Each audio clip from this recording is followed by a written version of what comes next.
Oh God. Because I'm on timing today. All right, we got a lot of people in the chat already, bro. The chat. I mean, Jade, you've been a heel to AEW fans for like 5 years, bro. Might as well put it on. It, yeah. All right, appreciate everybody in the chat. I see a lot of people in the chat right now already, so appreciate everybody in the chat who've been waiting, man. Thank you guys for coming. It's a big day, folks. We got a packed house today. It's a special occasion. Crazy shit that happened last night. I'm gonna let the ladies introduce themselves first because they are first time on the pod.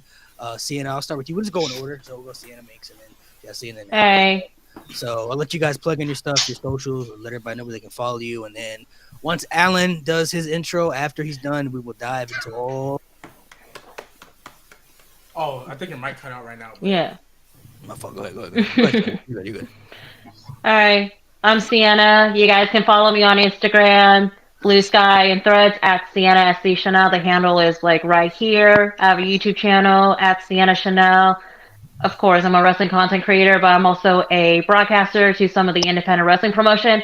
And I am currently in training to be a wrestling manager. Oh, that's so cool. Thank you. Yeah. That's pretty dope.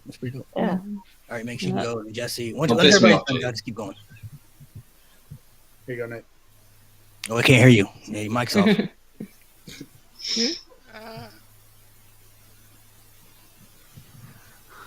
new NWO is fast. Yeah.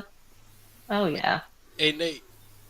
They said subscribe. Hey. Can you hear me now? Yeah. Yeah, now we can. Okay. Yeah. I'm Mix Morose. You can follow me on TikTok and on Instagram. Those are really the only two platforms that I use. Same exact handle, Mix Morose on both. And I draw too. I have links to my art page on my Instagram page. There's a link to my art page, which is Zeros Media. So far this week, my art's been shared by Jericho, the Outrunners, and Mercedes Monet. They all share my art. Dope. Yeah, awesome. They shared it on their stories and their pages, so that's pretty cool. And I do other content. I do fitness and cosplay content too on TikTok. Oh, cool. I can't draw stick figures. I mean, Go ahead, Jesse. You can go next. Okay, guys, I'm Jessie. Nice to meet you guys all. It's my first time doing this. I've been watching since 2005, but I just started making it on TikTok, so it's just Jessie Lee on TikTok, and I gotta represent my boy. Let's go, Kobe, all day. And yeah, that's basically it. Alan, if you want to plug something in, no Bret Hart stuff, please. No Bret Hart stuff today, Alan. Yeah, I didn't even get to open my mouth. The disrespect. and you said I'm the one that always pissed you off. Okay. The disrespect. Oh, we'll get to you. So, my apologies, chat, for that rude interruption. For those who do not know, I am Petty-Endo89, the great, the biggest heel in the history of the No Name Wrestling Podcast. Certainly after this episode, I will be hated by that chat. All the socials are the same. Follow me. I've been watching since 93. I'm probably the most controversial wrestling content creator, small creator anyway. If you don't... Let's go. Yeet, the legend, Pity Endo. All right, man. What are we talking about? Guys, G wants to say some stuff. No. You're going to have to wait. You're going to have to wait. You're going to have to wait. Why do I have to wait? This is this in a row. I was right. How many times have you started? I don't really know if that was your idea or not, bro. What? Stole it from somebody for all we know. We have video evidence. I'm gonna let Nate go because Nate ain't been on here in a minute. Oh, you know what? It's been a couple episodes. You see how they do me chat? You see how they do me chat? But I'm gonna let Nate. He ain't been on here like 2 episodes, bro. Hey man, baby, gonna make you right. Yeah, bro. I'm gonna let Nate go first, bro. All right, we know what everybody here to talk about. We just start with the John Cena shit, bro. You want to throw some Jey Uso in there? He can throw some shade in there too if you want. But we can talk about the John Cena stuff too. By the way, they could have at least let Gunther cut a promo last night. Sorry, go ahead. Yeah, go ahead. He was trying to beat Jay's ass. He wasn't here last week, so we never got his prediction of what he thought was going to happen because we talked about it a little bit in the chat. So, what did you think, and then how do you feel now that we see where we're at now? What did I think? I didn't think Cena was going to turn heel. No, I'm not going to claim that. I had my own little fantasy booking that I had. If you add a video, I was like, basically Roman takes Seth's spot, and then we get a fatal four-way. That was what I wanted. What I thought, I was like, it's probably going to be Cena or Punk. And if Cena won, it would just be more Cena trying to get to Cody, like, hey, don't crack, like, don't sell out, don't do all that. Obviously, that didn't happen. So yeah, I mean, pretty much, what happened last night is not what I thought was going to happen, which I guess G Baby predicted. I guess I don't know. I don't know if give props or not, but so I don't think a lot of us saw that happen. He did predict the Cena heel turn. I don't know. He didn't predict like that. No. Yeah, no. I didn't predict Travis Scott being there. My bad. Yeah, he didn't predict. I didn't predict Travis Scott. I mean, he is a part of it. I mean, he is a part of it. It's a new corporation. Yeah. Smack the shit out of Cody. It's crazy work. Slap. Shame on you, G. Ladies. We'll start with Sienna. I'll let you go. For how did you feel about the whole scenario, the whole breakdown of what did you think was going to happen, and then how did you feel about what you saw? I mean, honestly, I didn't expect Cena to turn heel in the first place. Like, the moment that he did embrace Cody and, like, the expression, I knew for a fact that he's gonna, like, turn heel. And I was like, what the hell is going on? And this is, like, one of his most, like, memorable, like, heel turn that we haven't seen in, like, over 20 years. Because the last time we seen him as a heel, he was Dr. Thugonomics. Yeah. But it was just like for like a whole year in general. But to be quite honest, like him being Dr. Thugonomics, it was like, okay, that was cool as hell. He was trying to be heel, but like he was like more over to the fans. But now that he's like going into this whole full-fledged heel turn and aligning with The Rock, that was like, this is gonna be a very interesting like thing. I know some people are like comparing like this whole heel turn to like when Hogan turned heel when he was in WCW, like in kind of like a similarity aspect of it. But then now, very similar. Yeah, very. But I'm actually like really excited how it's gonna play out for the whole time, especially this is gonna be his final year before his retirement by the end of this year. I'm here for it altogether, and that actually put a huge smile on my face seeing Cena going full-fledged heel. I'm loving it. Minx, what about you? What did you think was going to happen, and how you feel about after what you saw? I don't know what I thought was going to happen, but I did not think it was going to be that. I did not think it was going to be that. When Cena stayed in the ring after winning the Chamber, and for some reason, something about that just felt off to me. I was like, why do we need Cena to stay in the ring after his Chamber win for something that has nothing to do with him? This is between The Rock and Cody. We're trying to get Cody's answer. And we already know from how extra The Rock was acting, doing all this crazy stuff, putting Cody's soul and the date of his dad's death on the belt. He was being so extra that no, I don't think any of us would have said yes to that man. Who would say yes to somebody who's acting like that? Like he was acting like scary. So I think we all knew Cody was going to say no.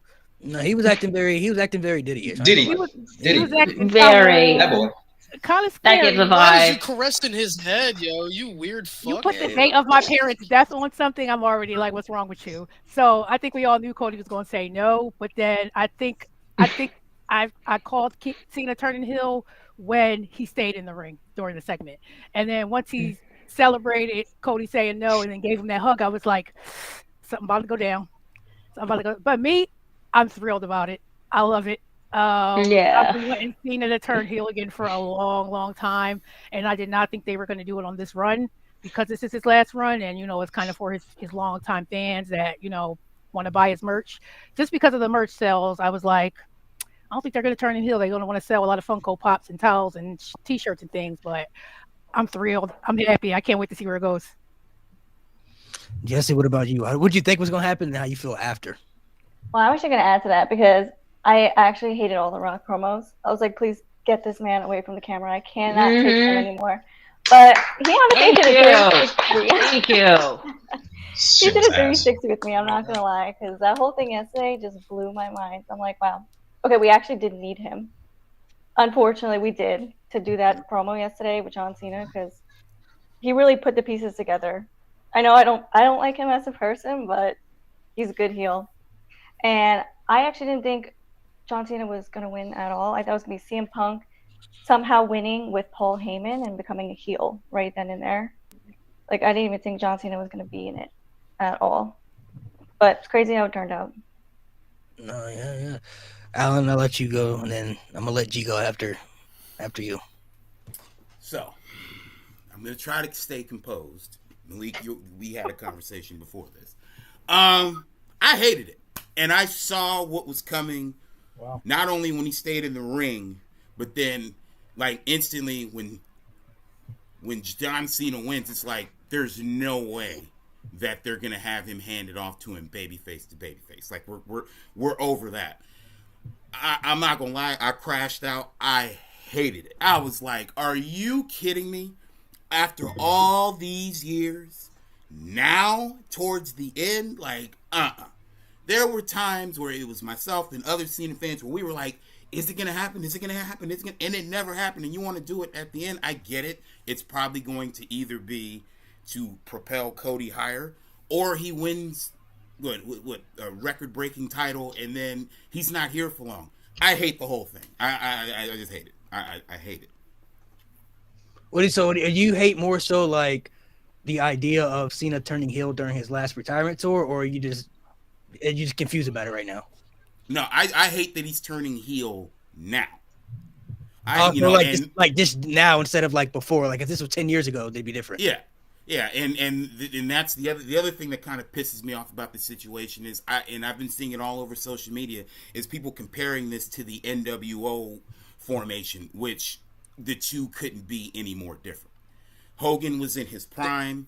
Hogan was going to have at least 3 to 4 years to absolutely run WCW. That's not what's going to happen with Cena. This is a short term. Prime is kind of crazy. Prime is crazy. That's doing a lot of work. Wasn't he pushing 40 at that time? That's like Prime is crazy. He still had layers. He still had layers too. At that time, 96, 97. Still not a Prime, 96, 97. Wasn't niggas tired of him though?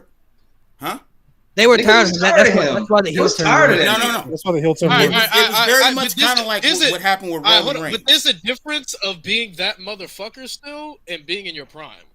His prime was also 30 seconds long. Yeah. No, he wasn't that dude, but he was still in his prime. So there's that. You said the body slam was the body slam on Andre was his prime. He was in his prime from the time that Andre came up to the time that Andre went down. And then his prime was 96. He was That's still in crazy. his prime. His prime started when he picked him up. It ended when he I see what you're saying though. Like you knew there were going to be a lot of layers with Hogan turning heel, and it was needed because people got tired of the Hulk Hogan babyface gimmick. But it seems now with Cena, people I guess just got over it and felt like it's never going to happen. And now with this retirement tour, people seem like to love John Cena more now than ever. Now that he's no longer there, so now they pulled the trigger. It's like, damn, bro, y'all could have did it when people hated him. You know what I mean? Like, but now people love him. So it's like, I see the aspect of what you mean by it. I mean, I get. Look at every rival he's ever had, whether it be Edge, whether it be Randy Orton. They've all, at one point in their career or the others, turned heel. And they're all Hall of Famers and they're all superstars. Just saying. All right, G, baby, go ahead and bore us to death. Just remember, we got a full cast today. Wow. Man, so. G, you can't stand for this. We're gonna let G. Cliff notes, my dog. We're gonna let him get off his chest real quick, and then we move on. Let me chat. I appreciate y'all because you see how they hate when I'm right. When I'm wrong, they want to be on my neck. But you see how they technically though, I mean, here's my thing, right? And I'm really only referencing the people who've been on this pod with me for the past couple of weeks when I told y'all this was gonna happen. Because one, everybody thought CM Punk was going to win. I don't know why. Seth and CM Punk have been the plan for a year and a half. No way in hell were either one of them going to win that chamber. No way in hell were either one of them going to win that Rumble. They need to fight in Mania. That's the blow-off. It's been that way since Punk got hurt in last year's Rumble. Don't know why y'all thought that, right? Damian Priest and Drew McIntyre? Maybe Drew, because Nate was talking about how old maybe he might be the one. That one I could kind of give you. But Damian Priest, Drew McIntyre, clearly the plan. That's why they moved them to SmackDown. So then your only two options are John Cena and Logan Paul. Don't nobody want to see Logan Paul right now. Right now, maybe later on, but right now, don't nobody want to see Logan Paul in that match. Because he's already lost to Cody.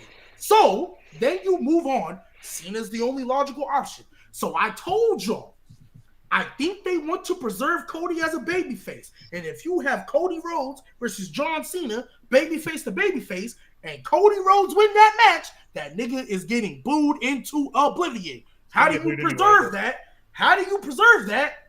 Boom! John Cena heel turn. Because it's the only thing that makes sense. Now, do I think we needed The Rock to do it? No. However, I'm going to bring y'all back again to the Royal Rumble when that nigga lost. I told y'all then, when he got in that press conference, and he said, I think it's best for business that I main event WrestleMania and win 17. That is heel 101. Ever since the authority, that is heel 101. If somebody tells you something is best for business, heel turn, heel. And y'all didn't want to listen to me. Y'all didn't want to hear. I told y'all that niggas getting kick him off the show because he lost. He lost. Honestly, real talk. We know the internet's not a real place. This is cinema. Everybody was tripping that Jey Uso threw him out. Everybody tripping. You don't think Cena felt some type of way about that? You don't think Cena was like, whoa, I lost to Jey Uso? You know what? That's when the wheels started turning. I'm getting desperate. I gotta win 17. I gotta do, because it's best for business, guys. Heel 101 authority. I tried to tell y'all, and y'all was hating on me. Mo, you was hating on me. Malik, you was hating on me. Nate, you wasn't really here. Lewis, you felt me. You wasn't really hating, but you understood. You understood the vision. And Jade, you can go ahead and put that durag on. If you ain't go ahead and put that durag on. Because I tried to tell y'all, this is 2 years in a row. This is the last thing I'll say. This is 2 years in a row. Last year, when The Rock tried to take Cody's spot, I gave y'all the full bulletproof plan. I said, this is all you need to do. And what did Triple H do? Everything, word for word, bar for bar. To the cash-in. He did everything word for word, down to the cash-in that y'all wasn't feeling. Remember, he did the cash-in that y'all wasn't feeling. Because remember, before Damian Priest cashed in, none of y'all wanted to see that shit. And Triple H did it word for word, bar for bar. No. You brought up the IC title. You did bring up the IC title. That was crazy. You did bring up the IC title. That's crazy. No, Mo. When I brought up the IC title, that was when he first won it, and that was the first two titles that came out of his mouth. When I gave y'all that full bulletproof plan, I literally said, Drew can win, beat Seth, and he's gonna be obsessed with Punk. That leads to the cash in for Damian Priest. You get a win-win, a cash in that's not wasted, and Damian Priest ain't got to hold to that long. Word for word, bar for bar, and now we're here, year 2 in a row. There's video evidence. There's a viral TikTok clip of me giving the plan. There's video evidence. I'm not lying.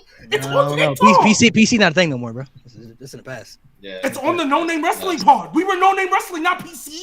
Yeah, we were No Name. Built to WrestleMania. The IC title. You brought that up.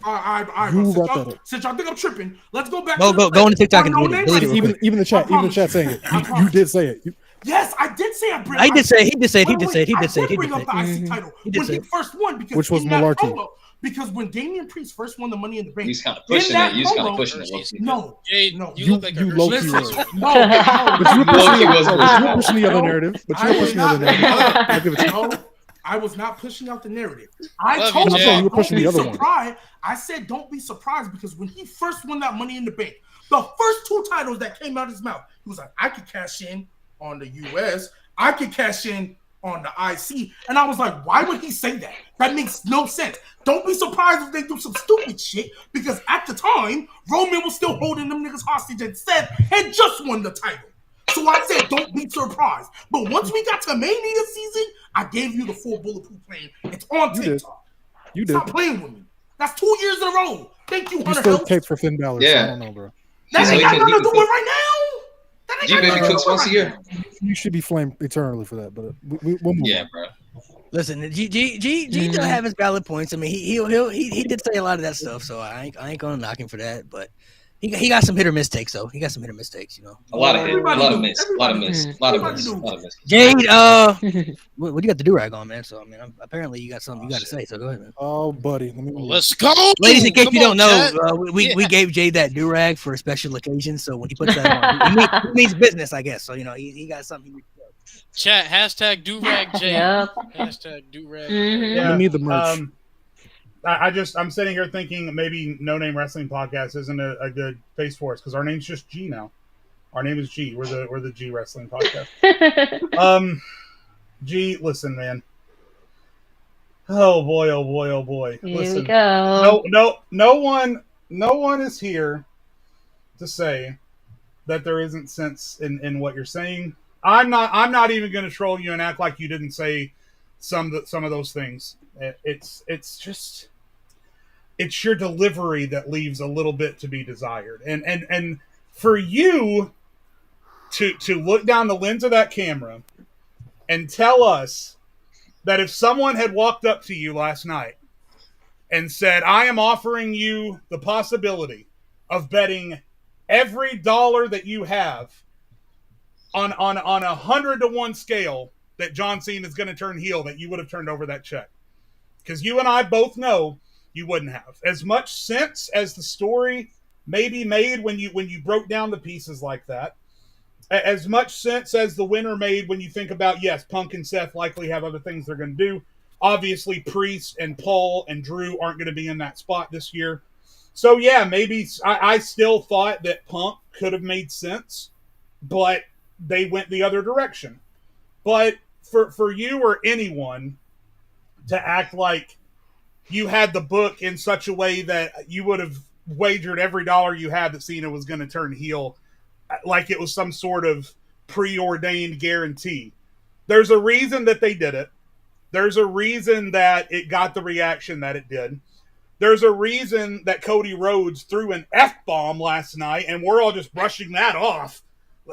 WWE let a freaking F-bomb fly on nationally televised pay-per-view last night, and we're not even thinking about that right now because John Cena turned heel. So, again, as much sense as your points make, you're not going to convince me for a second that you thought prior to last night that it was some guaranteed thing, and that's why it's so surprising. So let me ask you this, G. Let me ask you this. Let me ask you this. Ask that question. You said Cena was going to turn heel, but did you think he was going to turn heel last night, or you thought it was going to be later down the road?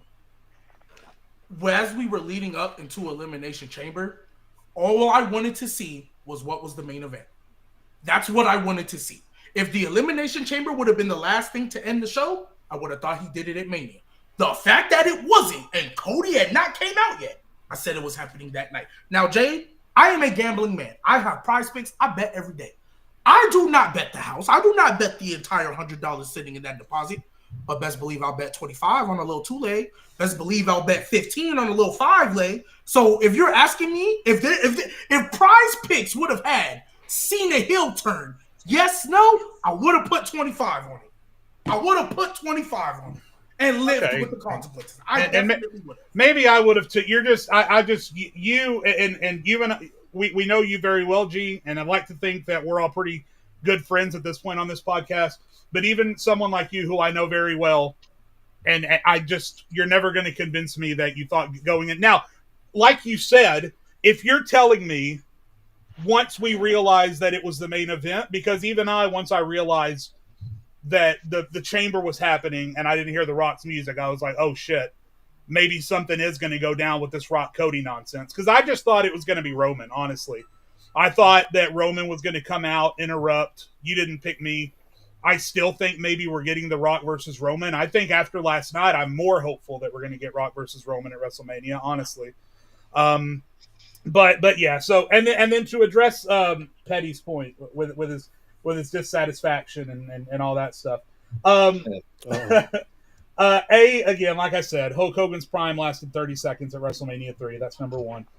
Number two, we look back at the NWO thing, and to this point, the NWO heel turn has been my top-ranked heel turn of all time, just so we're clear.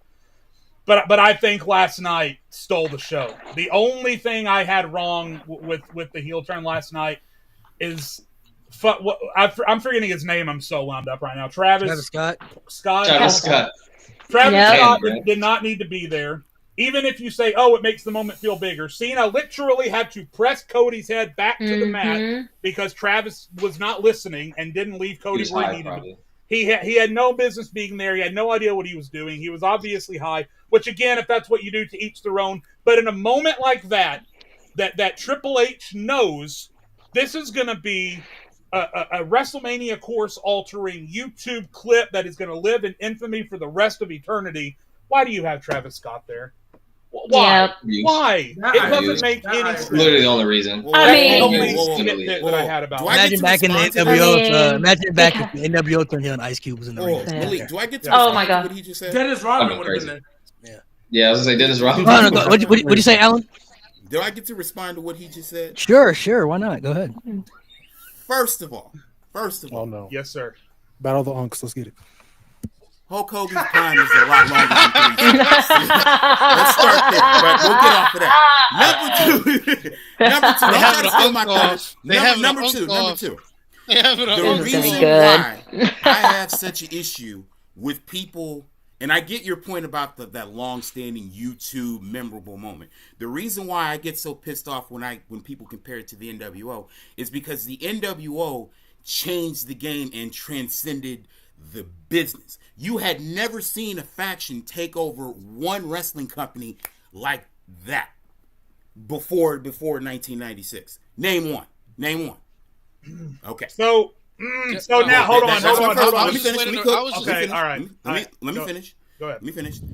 And it transcended the business because then WWE started bringing up its functions. I said functions because I'm looking at the chat. Factions and whatnot, and it made WWE raise its game up, and we all know. Number two, as pertaining to my dissatisfaction, once again, it's not that Cena turned heel. It's that you're doing it now, at the end of the road. What long-term effects this is going to have is going to be different because we're in a different era. This is the social media era. What's yesterday's news isn't today's news. I don't think we're going to be talking about the Cena heel turn a year from now, 2 years from now, 3 years from now. I just don't. I don't believe that. I don't believe it. So. But I'm the one that. I don't know about that one, brother. I don't believe it. Hold on. Let Lewis go. Hold on. Let Lewis go. I want to respond because I really don't got really much to say about the show. I think it's a little bit disingenuous to put and say, oh, when NWO turned heel, in the grand scheme of things, they changed everything. I think it's a little bit disingenuous to put that in there because we haven't seen the Cena heel turn really take off. I think when people are putting it on the level of Hogan's heel turn, they're comparing the moment, and it's very similar. When Hogan turned heel, Hogan was a babyface all the way up to that point, didn't need to turn heel, and up to that point, you wouldn't bet either that Hogan was going to turn heel. It's very similar with Cena. 22 years in, he didn't need to turn heel, and we thought, oh, well, with this tour, we're going to get the final run of Super Cena. So I think it's a little bit disingenuous to say NWO created a whole revolution. They created a whole new era when he didn't even give a chance for Cena to start cooking yet. He didn't even turn 24 hours Thank yet. you. Before we move on, hold on. I need to hold on. He's going to be here maybe what? I'm gonna Yes, stay quiet. he can. I'm gonna stay quiet most of the show. Hold on. I'm gonna stay quiet most of the show. I'm gonna stay quiet most of the show because this is what I really wanted to talk about. I just think it's a little bit disingenuous to see what NWO did and the entire outcome that happened with NWO when we haven't even given the chance. It's been 24 hours yet. He just turned heel. Hasn't been 24 hours yet. When people are comparing the NWO heel turn, they're just comparing the moments itself, not what happened afterwards. So give Cena time to cook. And for you to say that we're not going to talk about this in a year, 2, 3, That's what reaching. Crazy. I think, but again, that is a Space Jam reach. Hey, I'll say this. Space Jam again, like I said, I think it's a little bit disingenuous. And unfair because it sounds like you're writing off Cena when he hasn't cooked yet. Let him cook, and then after Cena retires, we can compare what the NWO did and what Cena did. If Cena has the same impact or whatever, because we don't know what guy Cena's going to put over. We don't know who he's going to elevate. We don't know how this is going to change the landscape of WWE forever. But we won't know unless we become open-minded and let Cena cook. It's not fair to say NWO did this when Cena hasn't even turned heel for 24 hours yet. It hasn't even hit most people yet. So let him cook, and then we can compare in 2026. We got to all right, I'm gonna let Mo go next because he hasn't said. Bring it back around to me at some point because I need to address another thing that Petty said. I'm not gonna be able to move on. Sorry. I think the part that Petty is ignoring and why people are comparing this to Bash of the Beach 96 is the fact that this is the same guy for he turned face in 2003. So for 22 years, they did everything. Fans booed him out of arenas. Bray Wyatt tried it. Kane tried it. Like, the Cena heel turn did not happen. And what makes it more shocking is that we're in the midst of a retirement tour. I think that's the part people are comparing it to. We're in the part of where we're saying goodbye to John Cena. That's why it's incredible. It's shocking. And to say we're not going to be talking about it in a year when the John Cena heel turn was discussed for damn near 20, that's crazy. And why are people saying I'm not selling the RKO? That guy is not me. God, I'm tired of him. I was like, yo, that's Mo. Calling speed.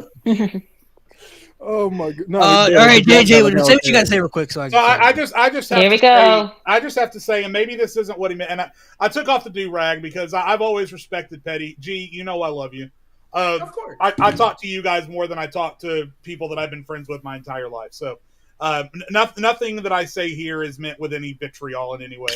But one argument that it sounded like, and maybe this isn't what he meant to say, but one argument that it sounded like Petty was making that I just always disagree with on principle because it's so easily cut in two with simple facts is the base argument that A came before B, therefore B can never be better than A. And I just don't agree with that because Dan Marino came before Tom Brady. Who's the better quarterback? Good Like, foot. come on. Brady, yep. So I understand that NWO set the table for future heel turns. But when you compare the two, throwing in the piece of, well, which one of them came first, I don't even think should be part of the conversation because John Cena can't help when he existed. Like, he can't help when he was conceived. Well, Maybe he would have done this 20 years ago and it would have been excellent. Who knows? That's my as you said, that's not necessarily what I was getting at. I was simply saying comparing the two in a glass. Like, But we'll see the long-term effects. Hey, look, I could be wrong. 2-3 years down the road, if we're still talking about it, I'll sit right back up here and say, I was wrong. But as of right now, go ahead and prepare that speech. You're never gonna be wrong, right, dude. So wait. Before we move on, I just want to ask. What do you need to see for you to put it on the same level as Bash at the Beach? Like, what do you specifically need to see from this run? The landscape of the WWE must completely change. So what we're seeing right now, there has to be significant changes. Like, it has to transcend the business, because if it doesn't, then it's not on the same level. Shock value moment, I got that. And maybe I should have clarified separating the two. But if this heel turn simply just puts Cody over even more, or he gets a 17th title and then, just kind of rides off into the sunset, that really didn't do much for the business long term. That's a short term fix. Whereas the NWO was a little bit more long term. Now, I did eventually kill the WCW too, which someone mentioned in the chat, but that was a long term effect. So like I said, I'll sit back and wait at this point. But by the way, if WWE thinks this is going to keep Cody from getting booed at WrestleMania, got bad news for you. It's not. That's not going to happen. People are going to love John Cena at WrestleMania. I'm just throwing that out there. I'm just throwing that out there. I think they love Cody equally too, though. So I wonder where the old heads for all those years that hated Cena for being this kiddish guy is at right now. I mean, one that I used to watch, and he still hates. I've seen a couple. He's all for the kids. Now he's Mr. Kids now. All right. So before we move on, I gotta say what I gotta say. Cause this year, my Go ahead, Malik. I can't lie, bro. I'm hurt, bro. I'm torn. Go ahead. This is my man's right here, bro. I am too, I'm a part of the bro. I grew up with the John Cena. Bro, that's my guy, man. I don't know how to feel about it, bro. I don't know how to feel about it. Like, I don't hate it, but I don't love it either. It's like, I don't know if I should embrace this hate. But my inner childhood is like, bro, the hustle, the loyalty, respect. You just threw it out the window. I was a believer, man, for years, bro. And now it's just dead to me, bro. Like, my whole childhood feels like it just died yesterday, bro. I feel like I just watched the death of my 8-year-old self, just watching John Cena and being like, this is my guy, bro. Like, this has been my dude, bro. Like, I'm kind of with Alan too. Like, I was one of the people that said, like, if he was gonna turn heel, I would have much rather seen it happen like 10 years ago. You know, like during the Rock feud or like at his peak, because I felt maybe we can get more layers to it. But after what I saw last night, I don't know what's gonna happen because he is on a limited schedule. So I'm not saying that they can't make it work. I mean, I'm gonna trust the process and watch it and see what happens, because I feel like they wouldn't have done this if they don't have a plan for this to make it all work. And this is a big deal. Like, this John Cena turning heel. So I definitely feel like they're not going to do this unless they got the plan laid out. Like, this is what we got to do to execute things. Like, you can't just do this and just not know what's next. Like, I genuinely hadn't felt this way shock value since the Streak died at WrestleMania. That's how big this was for me. Like, when the Streak died, I was like, the Streak can't die. Like, what I just see? That's how I literally felt last night.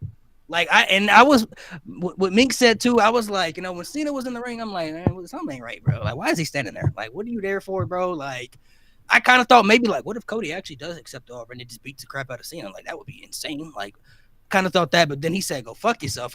This is wild. Like, what are we doing here? Like, what is? Am I watching WWE or is this like Adult Swim right now? I don't know what's going on. This is wild.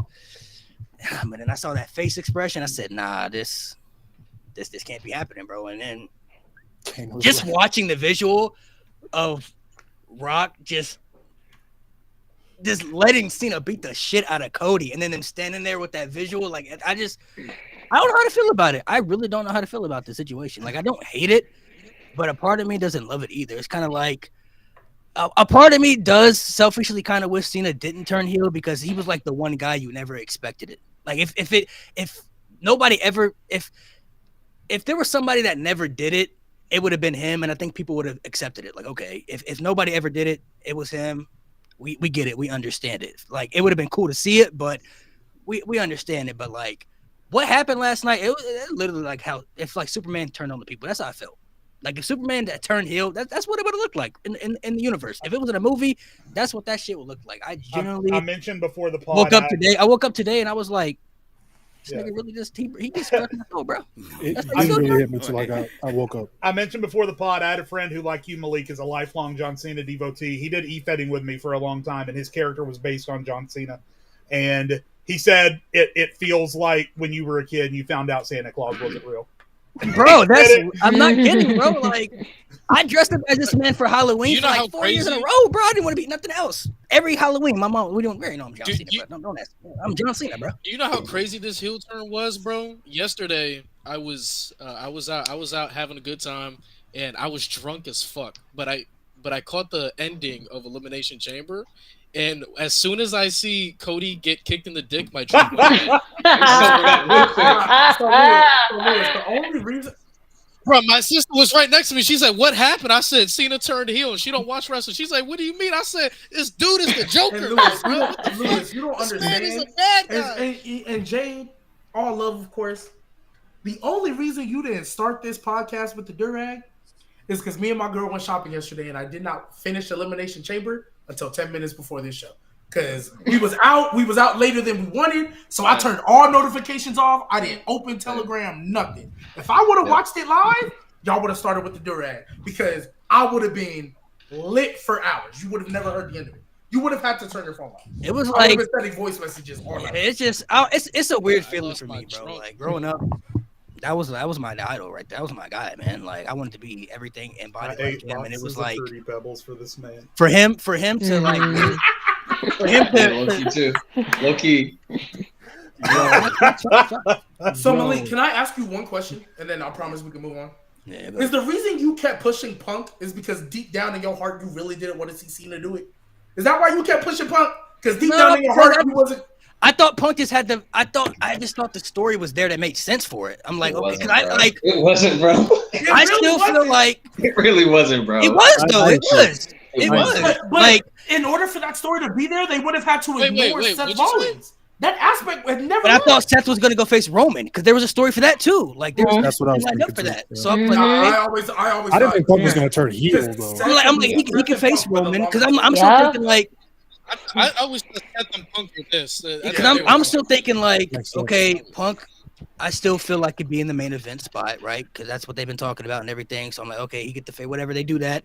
You get Roman and Seth. That makes sense too, because after what we saw at the Rumble and stuff, because originally I thought it was gonna be a triple threat, but then you start thinking about things like the favor and stuff. I'm like, okay, that could be an idea of what they could do in that direction. Okay, I could get behind that, but the Cena heel turn, I wasn't like saying it could never happen, but I was like, all the options, I don't know if they're really gonna do that aspect, because I was still thinking too that Cena could face Logan Paul, because once he got eliminated, I was waiting for him to kind of like, is he gonna be knocking somebody out after I was about to add that too. They when they had Logan Paul come out to Cena's music, they really made it seem like that was a strong direction they might go in with Cena too. So that's why I really started thinking about it, because I'm on TikTok all the time. Malik knows, talking to people about wrestling, and like a lot of people were mentioning, no, I don't think Cena's going to win and turn heel because they're setting up that whole thing with Logan, and they want Logan to be a big star, and the best way to make Logan a big star is to have him beat Cena. And I was like, that's a good point. So the fact that they swerved, like, I feel like they did a really good job swerving us, because it was like multiple storylines several people could go in, multiple directions. Yeah, they added so many different varies to it. You know what I mean? They teased something with Punk and Logan. They teased a lot of different things that could happen within this. But I'm thinking I'm still thinking at the time CM Punk's going to be in the main event. So I'm like, all right, how else is he going to get in the main event? And I didn't think he was going to win the Chamber, because how else would he use that favor if he won? Like, he already won. So what's the point of him using that favor? There's no reason for that. But for the Cena heel turn, I wasn't like fully against it. I was just kind of like, I don't know if they was going to do it. I feel like they would have already did that like 10 years ago. You know what I mean? Like, I don't know if they're going to do it now, but I mean, hey, different people in charge, you know what I mean? Like, it's different era. So, I mean, they went with it, and it worked. It definitely had me on edge, bro. Like, I don't know how to feel about it. I ain't gonna lie to you. It got me feeling type of way. Like, it's just weird to see it, I guess. I just never felt it would happen, especially after they tease it so many times. Like, the Bray Wyatt feud, and Kane when he breaks the hate, like they teased it so much where he never did it, you know what I mean? So it's just like, oh, he's just that guy that's just never gonna do it. Like people, I think they realize that people just look up to him so much. There's nobody else to fill in that role. But after what I saw last night, told me they have no plan to turn Cody heel anytime soon. Like, he is their superhero now. They shouldn't. Like, they're what John Cena was for my generation, that's Cody Rhodes for this new generation now. Like, that's how they're viewing him. And because they had the last 2 WrestleManias, he's so beloved. They got The Rock to turn heel, and now John Cena, out of all people, for this storyline builds for his matches at WrestleMania. And you feel sympathy too. Like, Cody's one of those baby faces where it's like, I feel like people feel sympathy for him. Like, when he got beat up, I was like, damn, bro, like, that's for my guy now. They did him dirty, bro. Like, it's like he's always trying to do the right thing, but it always comes back to bite him in the end, and then he has to fight his way back up, So they've done a pretty good job protecting him as a babyface arc, because Lewis and other people, we came up here last week and before, we're talking about, like, we didn't like how Cody was looking based off, like, how are him and Rock just friends all of a sudden? Like, after everything they did last year, and now they drinking tequila, like, where did this come from? I'm sorry. We text every day. We FaceTime every day. Yeah, I know your daughter. Like, last time you came to my last time we checked, y'all was not on good terms whatsoever. Right. So where did this come from? And that shit makes even less sense now. No, but actually, last night he revamped himself just based off that one line. Right wait, Jade and low key do make sense though, because y'all said, why are y'all friends? Why are y'all? It was all long term. He knew Cody was never going to turn. That's why he got Cena. They never really were friends. No, Rock is a master manipulator. No, at the time though, we weren't looking at it at that, because we were confused. Like, the bad blood stuff. It still makes Cody look like a bitch. It came like, you whipped me, you made me bleed, and you whipped me a bunch of times. So we're gonna FaceTime. I'm not FaceTiming a nigga every day who whipped me on national television, made me bleed, and spit in my face. No, and it came out of nowhere. Don't ever come near me. And talking about someone's mom. Don't come near my wife. Don't come near my dog. No, hell no. And mom. No. And you caress my face on live television. Hell no. Hell no. Oh my God, that's why they're baby faces. Bad blood does make sense. Mm. Bad blood does make sense. Mm. It makes sense now.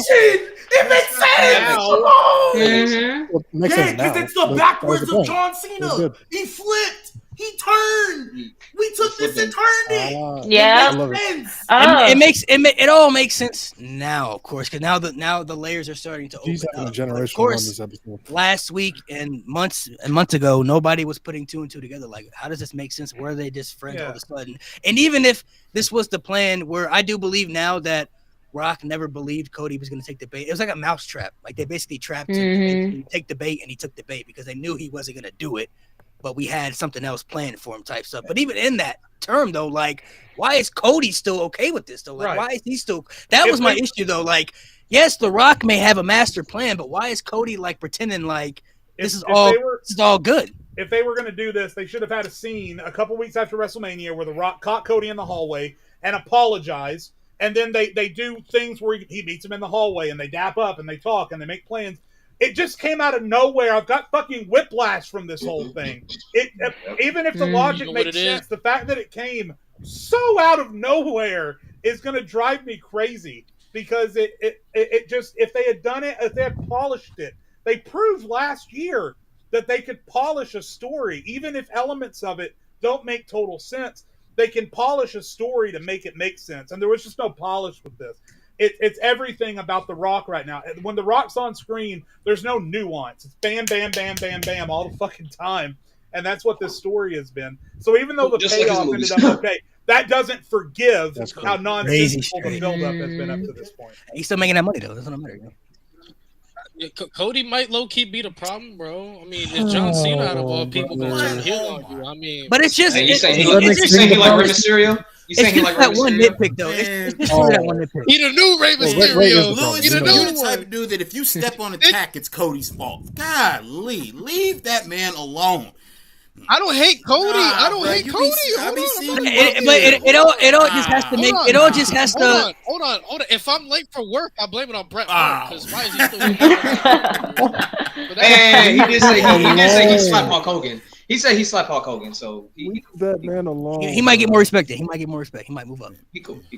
It's just that one little aspect though. Like before we move on, that was just the only thing that didn't make sense to me. Like, why is Cody okay with this? I get he's the ultimate babyface, but it's like, bro, like y'all was beefing really bad last year. Now y'all just like cool because The Rock said y'all were cool. Like what? That doesn't add up to me. Now I guess it makes sense now because they trapped him and it was a big trap. But even though so like.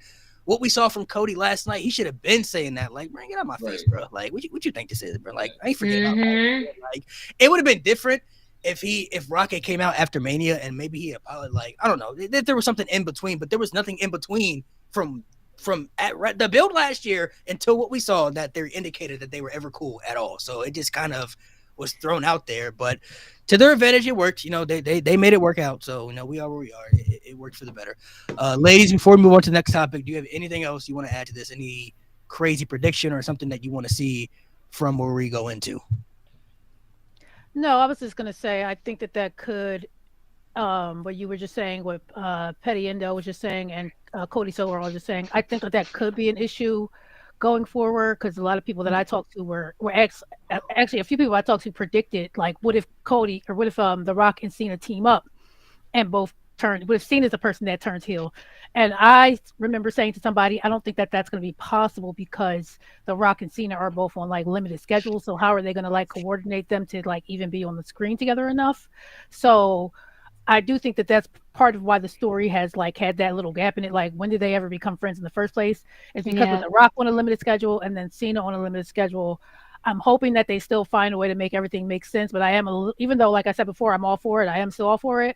I am hoping that like them just being on TV here and there doesn't like mess anything up going forward. That's the only concern that I have about it.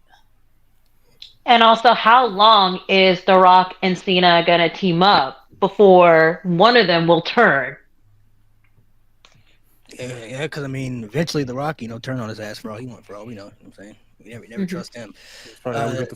Jesse, what about you? Do you have any last thing you want to say before we move on to the next topic? I got a hot take. I mean, this might not happen, but I think more people sold their soul, and maybe we'll find out more in the future, because there's no way that they're going to be able to. I mean, maybe they can, but only 33 days left of Cena. There's got to be more. Honestly, G, that might be Finn's last chance. Honestly, You said That's how he's Finn's sold. last. I don't think that. Hey, Louis. I don't think. I don't think The Rock wants that. I don't think The Rock wants that. I don't think he wants that. Finn Balor is so cooked. You said he gonna Finn Balor is so soul. cooked. Even if he sold his soul, he's still good. Edge can tear that soul out of his body. It's gone. I don't even want him joining. Because if he joins, all he's gonna do is pick on the losses. I don't want him joining that. He's gonna be the fall guy. Oh yeah, we're done. Oh, hold on, but that's an interesting fact. Let me ask you. That's an interesting fact. So you think there's They're more gonna be the people? fucking Jared Briscoe and fucking. You think there's more people a part of this? Like it's not just Rock, Cena, and Travis Scott. It's more people like a part of this. I think so because they want to get. I feel like Cena, he's not gonna be around that much to keep him going. Like there's got to be more to the story. Mello? Hey, Drew McIntyre, it's your call, brother. Yeah, he needs to go. Hey, that could work. Oh, That shit, could let's- Mello will Been cook. there, done that. I Omas. would love to see Melo. Come on.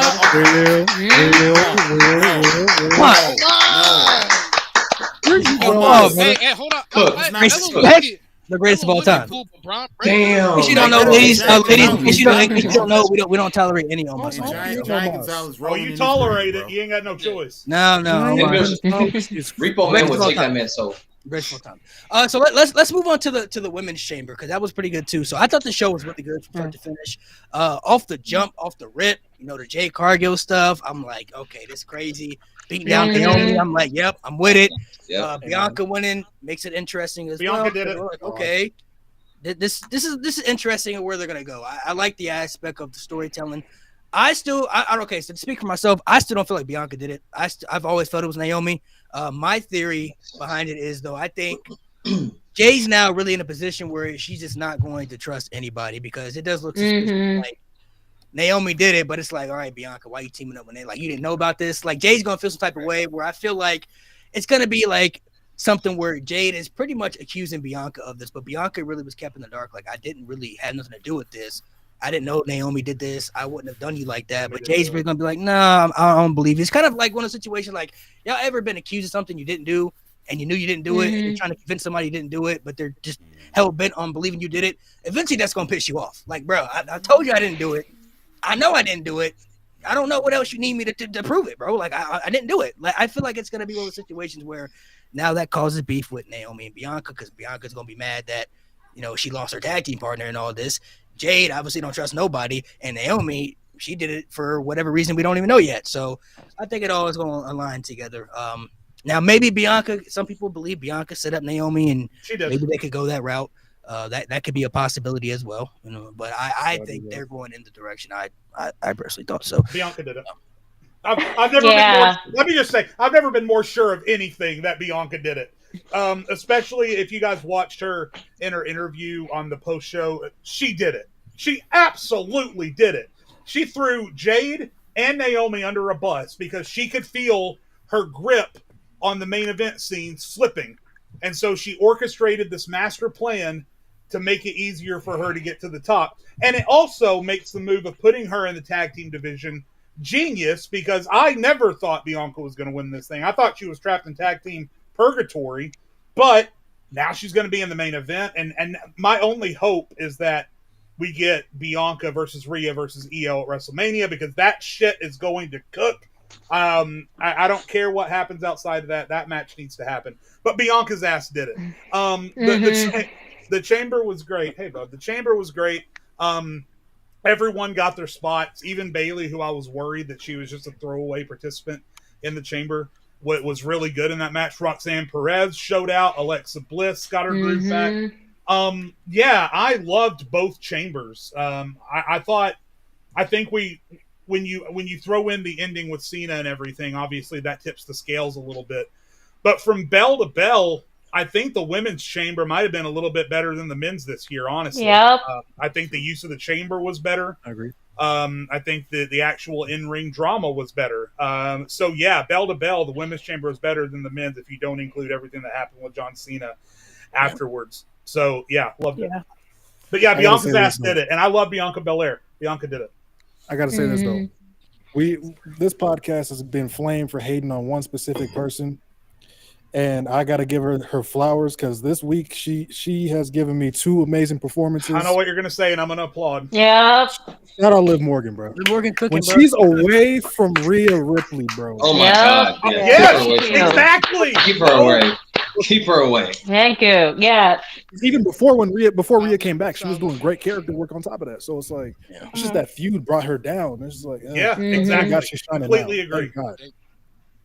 Thank you, Walsh. Thank Sienna, you, I'll let Walsh. you I go. appreciate it. I'll let you talk next. Your thoughts on it. I actually love the women's elimination chambers match. It's like a little bit better than the guys too. And we see how the in-ring drama has been coming to play too. Like the interaction with Alexa Bliss and Roxanne Perez. And of course Roxanne and Bailey have a little history. And then of course Liv Morgan and Alexa Bliss. So pretty much like what we see, it's gonna be what's gonna be happening like right after Chamber. And regarding this whole situation with like what happened in the beginning, like Jay Cargill like attacking Naomi, honestly to say, Naomi's innocent. Bianca's behind everything because the fact is Bianca's the one that concocted this whole plan to trying to get the main event spot for Mania. And the fact is that like she's playing this whole manipulation game going on not just for like Jade Cargill, but also Naomi, so that way she can definitely like kind of like put this whole like master plan into just for her to be just like the main star of it all too. But regardless of that, I actually really love it so much. And regarding with like Liv Morgan, kudos to her. I'm glad that she's getting away from this whole storyline with Rhea Ripley and just focus on those tag titles. And from like this a little bit of an interaction going on with Liv and Alexa Bliss, and with what's going on with Alexa Bliss and how if she's going to be, well, obviously she's going to be part of the White Six. It looks like we're going to be getting this whole like long-term storyline like going forward with the Ladies of Judgment Day versus Alexa Bliss and possibly with Nikki Cross down the line first. So do you guys feel? Let me ask everybody. This is a question for everybody. Do you guys feel like because we all? Man, they just turned John Cena heel. So Bianca was pretty much like the babyface Cena of the women's division, where like little girls and people look up to her and inspire for her. But because Rhea is so popular, do you feel like now they feel like we can turn her heel because Rhea is the fit now that we can put in that position where Bianca was at? Yeah, 100%. Yeah, 100%. I mean, Rhea and Io are both baby faces. Let's be for real. Yeah. I don't know if you guys saw, but like the second that Jay's music hits, Bianca's taking her jacket off as if she's getting ready to fight. It's a good point. That's a good high. Out the similarities of like the facial expressions, the reactions and stuff. So I mean, you guys could be right. She could be behind it. I mean, it's a good story to be invested into because it's like who really did it. Jade. I mean, it feels like I guess Naomi's behind it because she got some proof for evidence, But it's like we don't know the Bianca factor yet. Like, is Bianca really in on this or not? I think it makes sense either way. Like, if she gets accused of it and she didn't do it, it makes sense on that end for Jade to separate from her. If she did it, it also makes sense for her too. Like Jade said, like maybe she was tired of Jade and wanted to separate from the tag team division. You know what I mean? Like, there's different layers they could do to it. So this is one of those good positions they're in where it's like I feel like there's no wrong answer on either end, like as far as either direction. Right, but it was Bianca. So maybe it was. Could be right. So look, even though I said it was gonna happen, I get the anything is possible. They just turned Cena heel, and most of y'all didn't see that coming. But everything that y'all are saying, maybe y'all think Bianca's doing. I feel like it's Naomi. I don't think Bianca did it at all because all your points that y'all just made, you feel like Bianca is tired of sharing or wasn't in the main event. That literally all applies to Naomi. What was Naomi doing before Jay Cargill got hurt? Nothing. Losing to Liv Morgan and whoever else was on SmackDown. Oh, losing to freaking Tiffany Stratton. That's what she was doing. And this was Tiffany Stratton before she became women's champion. And to add on to that, and that's what I forget, when they all teamed up last year at Mania, we all thought Naomi and Bianca was going to be the team. At least I did. I thought that was going to be the team that was going to, go for the tag titles. And then it was kind of like they put Jade in there, and then Bianca, and then Naomi was kind of left out of the shuffle. She was literally the forgotten piece. So everything that y'all are explaining for Bianca, I feel like applies to Naomi because Bianca's good. In my opinion, now you can turn her heel, cool. They turned the Street Profits heel after 2 years, so sure, turn her heel. I'm for it. But Naomi is the one that ain't been doing jack crap since WrestleMania, and all of a sudden, Jade Cargill gets hurt. Now Naomi's the tag champion. Now she's featured more. Now she actually feels important, somewhat, because that division. Man, back there playing WWE, bro. I mean, that's a good point too, because once she came back, it was kind of like, oh yay, you got a different version of your entrance. Yeah. 6-woman tag. It's a good point. She wasn't really doing anything. The reason I see it as the reverse, though, G, is because I see it as Bianca was teaming with Jade. She already feels like her grip on control of the women's division is slipping. Now here comes Jade Cargill. This is WWE's pretty new pet, right? This is what everyone's talking about. Now I'm starting to feel like I'm not even the most dominant force in my own tag team. Let me get Jade out of here. Let me bring in Naomi, who's going to feel grateful that I'm bringing her into this. Naomi's going to see me as her hero. So now not only is Naomi indebted to me, but now I am once again the biggest star in my tag team, and I can start to get some of my control back. And then I think Bianca lied about contacting Jade, sent Jade a text and said, hey, don't pay attention to what you're seeing on TV. I know it was Naomi. She told me. And then that's what set everything up. Well, so, and I hear you, but like, and I'm not saying you're wrong. I'm not saying it's a bad idea, because they can make it work. That's crazy. But I feel like you want to bet money on this one, Jay? Like you talked about earlier. I'm more talking about this than I was John Cena turning heel. Okay.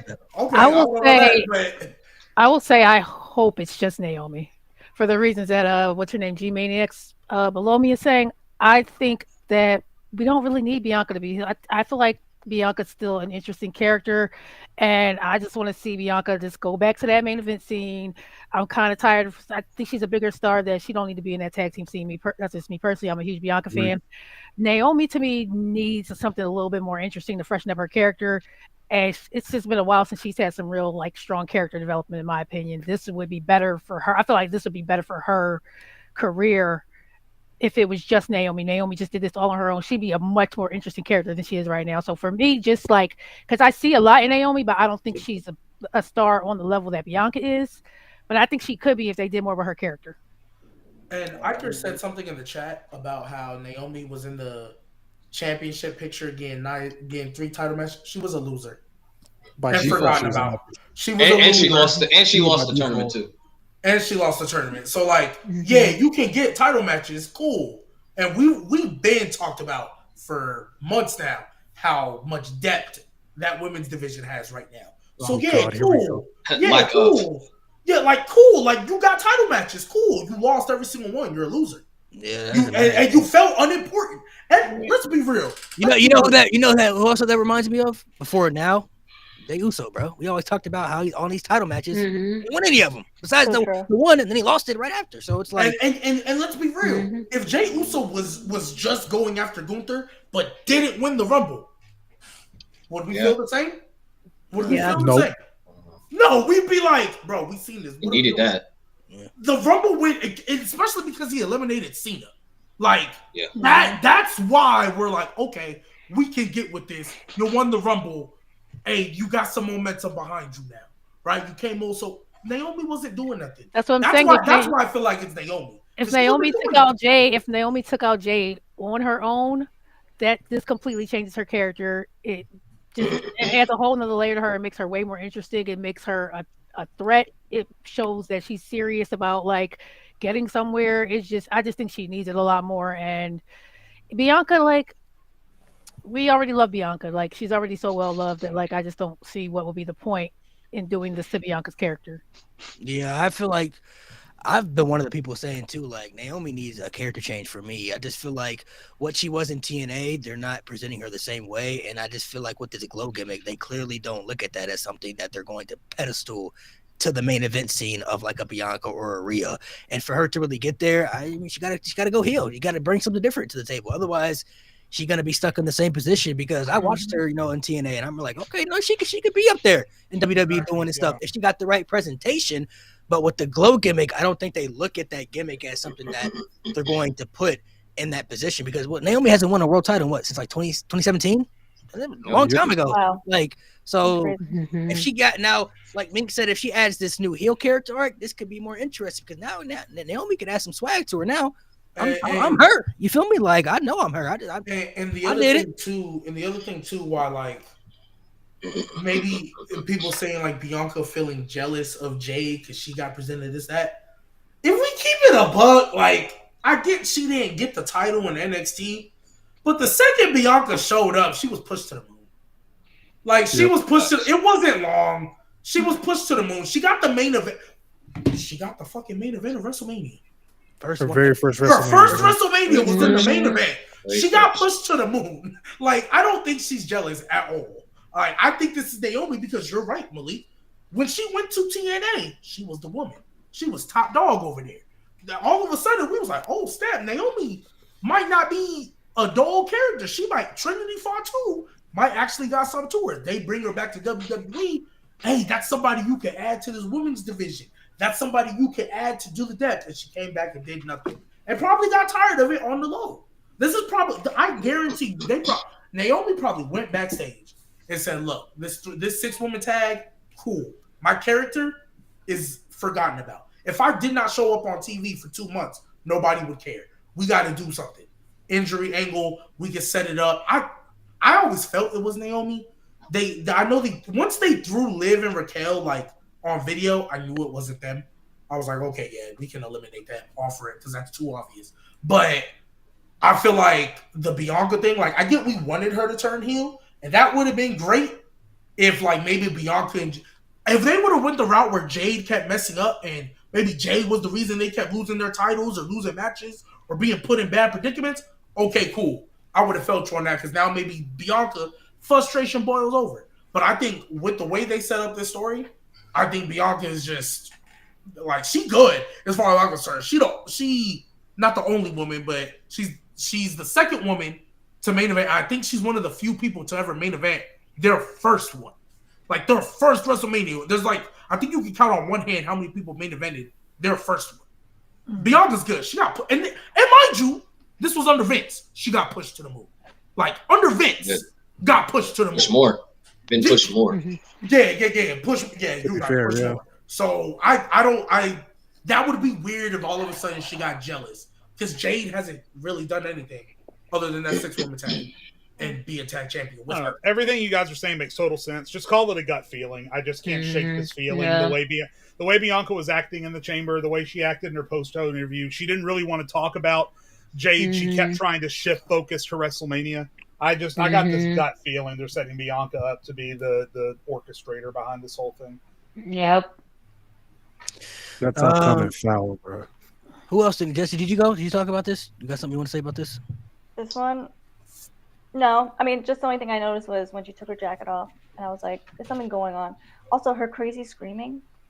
It's like, if your friend is Jade, and obviously she's beating her up, it's because she knows that Naomi did it. So it's like, why are you reacting that way?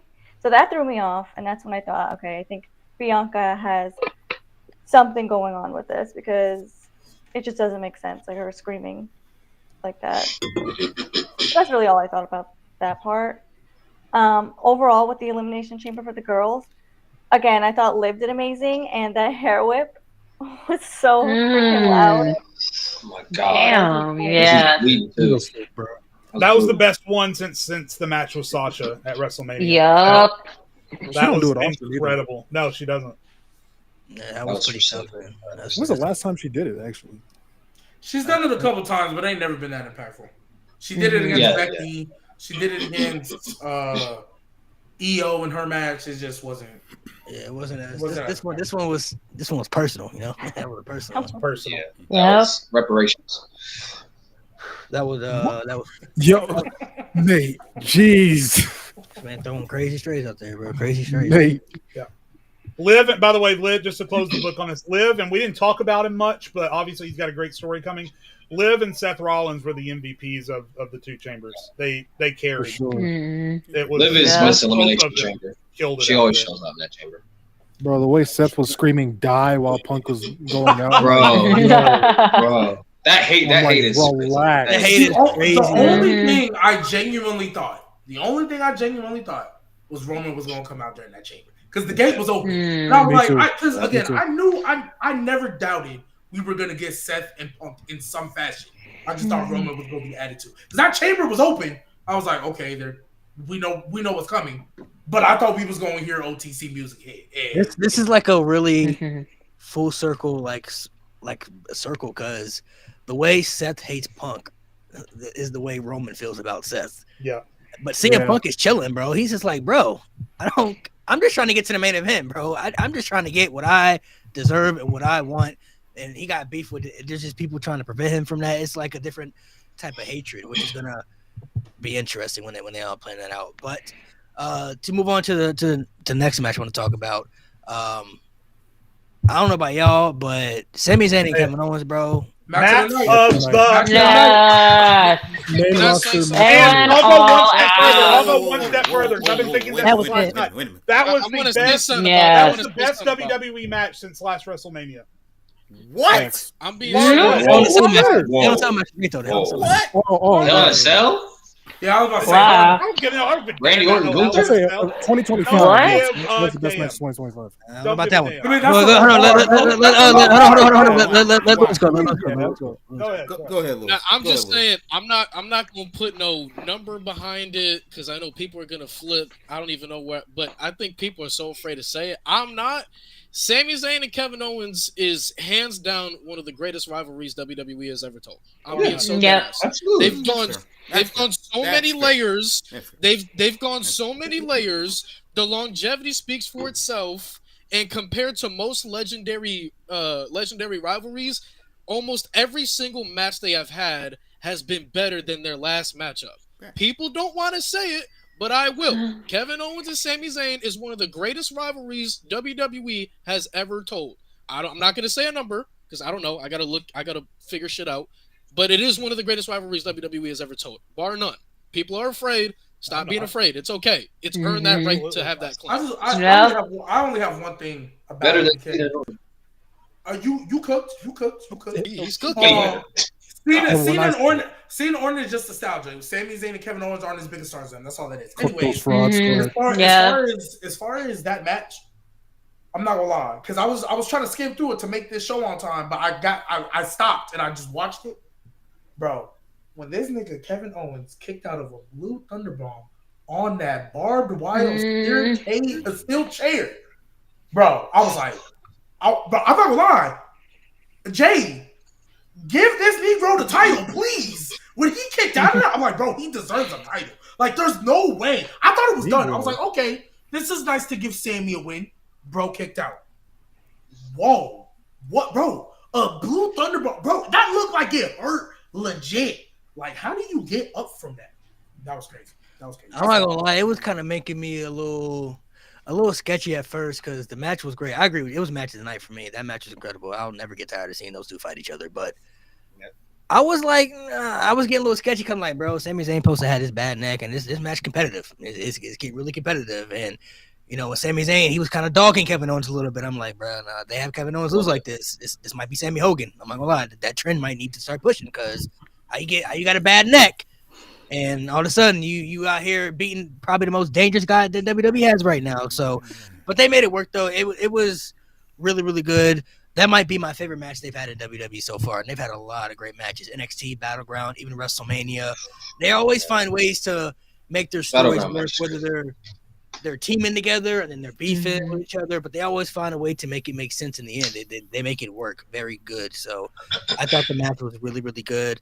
The Randy Orton return was what I expected as well, because I figured that him and Kevin Owens were gonna have their match. I think people kind of forgot about Kevin Owens because a lot of people were mad that this match is happening at the Chamber, but I'm like, bro, do y'all forget that he dropped this dude Randy Orton on his dome, bro? We haven't seen it. Y'all think Randy Orton not gonna come back and try to kick this man's head off his shoulders, bro? Like, it's Randy Orton we talking about, bro. He comes back to on business. So I'm hoping they have some type of stipulations. I feel like their match could have like a stipulation to it. It kind of feels a little personal for me, the fact that he power drived him and then Randy Orton tried to punt kick him. Like, we haven't seen that in a while. And when that punt kick come out, it's GG's. And that would have been the end of Kevin Owens for a minute. So I'm liking where they're going with this story. I like the layers of aspect added to it. It was really well done. the match though was definitely incredible. I definitely thought that was match of the night for sure. Yeah, I agree. Yeah, I The agree. next match that they're in, there's only one stipulation that makes sense, and that's last man standing. Oh Where yeah. they would beat the hell out of each other. Now I'm not gonna lie, that match pissed me off. That match really pissed me off, but it pissed There me you off go, for one bro. reason. Jesus. Only for one reason. Only for one reason. When we thought Kevin Owens after that match was over was gonna get punted, and then the security team, I threw my Oh, head yeah. up. Oh, yeah. I'm not Fair gonna lie. enough. I'm not Fair gonna enough. lie. I It's rescind really this starting to time. piss me off. And I know it's kayfabe, but it's really starting to piss me off that WWE always stops the good guy from getting revenge. But Yeah. never stop the heel. Exactly. That agitates my Yep. soul. Yep. That agitates Yeah, my because my thing is too It didn't like stop Kevin from getting those power drivers. They weren't gonna stop yeah, them like, from Drivers to that. Sammy to Cody to Roman never stopped them. They weren't gonna stop the power driver on concrete. He was about to power drive Sammy on Yeah, concrete. they was like, They weren't oh, gonna don't stop do that. it, don't do it, don't do it. the punt kick's where we draw the line. Okay, kick him in the head. Okay. Yeah. Randy. Okay, all right, buddy, all right, buddy. All right, bro. But I mean, it does play to a point though. It shows how dangerous that move is because he had a chair in his hand and he threw the chair out, and the punt kick feels just as dangerous. So when he threw that chair out, we were like, "Oh yeah, it's over, bro." We already know what time it is now. But then like the security got bad timing because it's like, bro, y'all standing out there the whole time, and then now y'all was gonna let him hit him. You was gonna let him hit him with the chair. But the punt kick is where we draw the line. Okay, we can't do that. But I agree though. I was tight about it. I was kind of like, man, I was kind of hoping to get that. And they do it all the time too. Like every time a heel does something devastating, all of a sudden security can't stop him. Babyface want to do something devastating? Nah. They do a freaking wall of China. Like, come on, man. Like, and one thing that annoys me too is I get why they do it for the moments, but it's like when he kept RKOing the people, it's like, why are y'all going over there? Like the first RKO would have me dip. I'm leaving after that, bro. Like it was the first one. Just talking like in reality, like I'm running out of the ring. Like I'm not gonna stand there and try to be like Randy. Relax, Mike. Relax, sir. Like they hired top flight security, bro. That was definitely my favorite match of the night as well. I've already seen people saying match of the year. I think it's way too early though. It's a little March. We don't know how many type of matches we're gonna get, but I would say between that match and the match with Kevin and Cody at the Rumble, so far for this year, those two would probably be my favorite. Not sure which one I like more. I'd probably have to watch them again. But I'm also wondering, can KO handle having another kind of hardcore match like that again with Randy, if that's something that they're planning on setting up? Can he handle that again? Someone asked me that yesterday. They were like, do you think when KO wrestles Randy, is there going to be some type of stipulation? I'm like, I don't even know if he can handle it. He's been through hell twice already, but I mean, we'll see. I would love to see it because I love hardcore wrestling, but I think it could work out too because I think they've been like, I don't think Kevin Owens has been wrestling much on SmackDown, like in between. So I think they've given him that time. Like, we're going to let you know we got these big matches. We need you to be 100%, to rest up and stuff. Because I mean, he took some damage in that the ladder match. When he got completely destroyed through the ladder.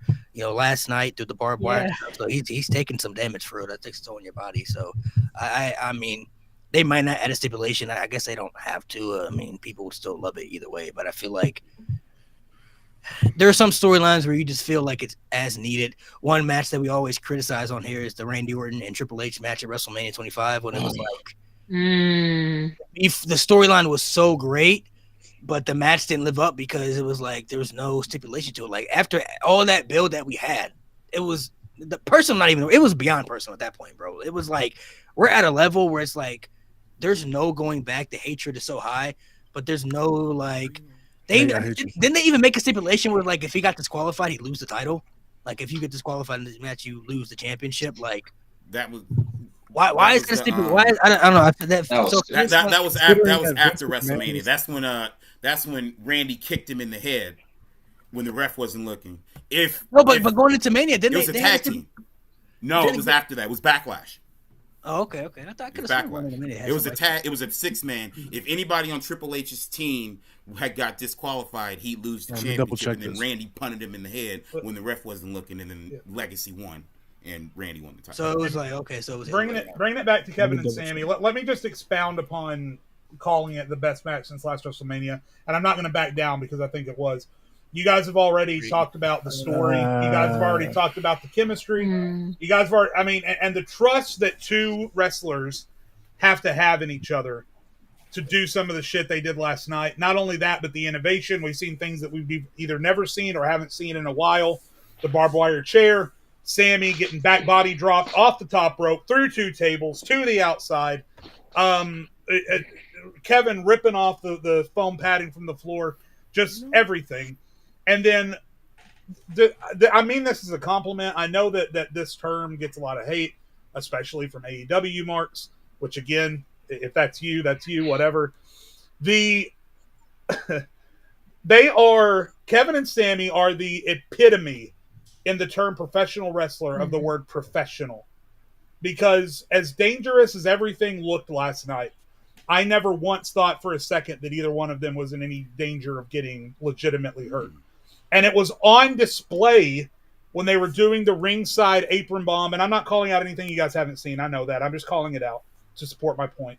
When Kevin lifted Sammy up, and then either Kevin didn't get him up, or I think someone from behind bumped Kevin too. But either way, Kevin couldn't get Sammy all the way up. So they decided instantaneously, simultaneously, in that moment, we're not going to finish this power bomb.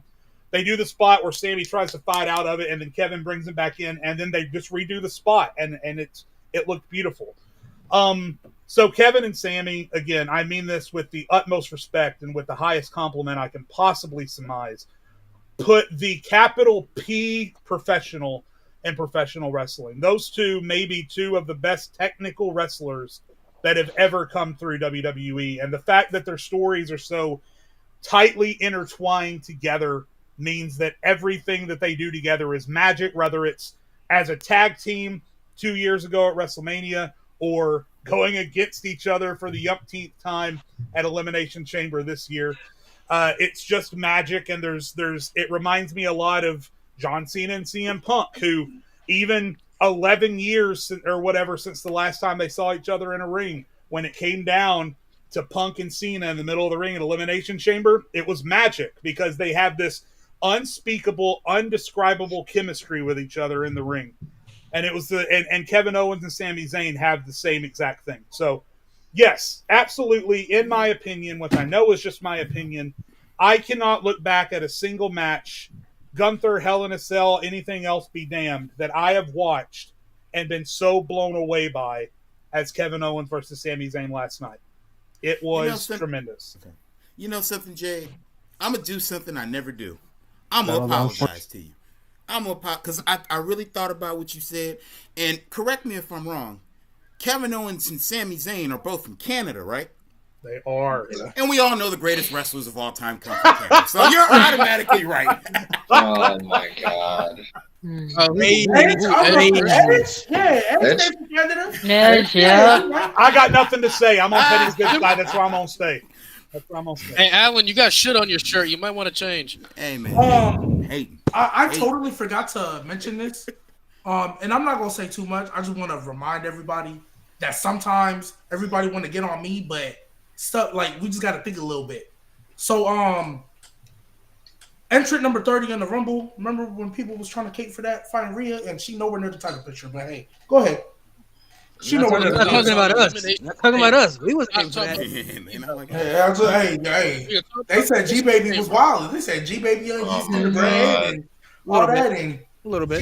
She ain't been on TV since. If you was gonna waste number 30, you should have gave us AJ Lee. But hey, go ahead. Continue. A little bit. Big crash out there. It's all good, man. Bad memories. Overall, though, how did everybody feel about the show overall? You guys like the show overall? If you had to give it 5 stars, Dave Meltzer style. If you had to give it a 5 rating. The only thing I genuinely, I'm sorry. Go ahead. I'm getting it a 4 out of 5 star. It was a pretty enjoyable PLE. I enjoy all the matches. Of course, like I said, the women's chamber was a little bit better than the men. I enjoy the women's tag team matches too. Sammy and KO, definitely match of the night. The men's elimination chamber is all right, but like Cena's heel turn is definitely the one that's actually the icing of the cake. So, yeah. Yeah, but I kind of hate how Randy Orton's return is so overshadowed because of Cena. Like Randy Orton deserves his time. And also, how do we live And in a that's the world second year in a where? row. Sorry, go ahead. No, you're good. Go. Go What do you ahead. have to say? Time, yeah. No, I was gonna, that's the second time in a row that Randy Orton's had a big comeback, and it was overshadowed by something Exactly. else. Mhm. It's starting to get annoying. It is Like, getting let annoying. your man have his moment. Sorry, go ahead. No, you're good. And then also, we live in a world where Randy Orton is babyface and John Cena is freaking heel. With Oh yeah. Yeah. It's crazy. Yeah. It doesn't feel right. No, it doesn't. Shoot, Edge is a Mhm. face. Feels great. Yeah. Feels great to I me. don't know I if I love like it. it. I don't know if I like it. I also kind of hate how they had Travis Scott. It's okay, because- Marie. I don't know if I like it. It's gonna win okay. number You 17. just gotta, That's hey, you just gotta cope. Your boy about to get 17. cope. Yeah, cope with it. I'll Yeah. never Cope cope with after it. this. I'm gonna be crying forever. He- I he- can't handle it. he's about to get 17. I'm happy Yeah, with but I it. want him to be good. I mean, is he though? I don't know, man. Bro. Hold Yes, on, he hold on. is. No, He's let's getting establish. 17. If he Let's doesn't get establish. it now, No. that'd be a Let's waste of a heel establish turn. this G-Baby right about to now. piss me If off. he No. if this Hey, man hey, no, sells no. his soul G-Baby and about doesn't to get piss me 17, off. that's I crazy. know where this is He's a going. fucking loser. Go No, ahead. no. He's a fucking If loser if he John does that. Cena Go does ahead. Pack it all up. this, Just pack it if up. he Putting joins loser the status Rock on Cena. and does all this and doesn't win 17, Yeah, it bro, is pack it up. Go literally. home. Go home. I'm not gonna Go lie. home. I'm not gonna At lie. that I'm gonna Look, retire a long time. I know, Generation waste of time. I know I can be hyperbolic. I 100% understand that.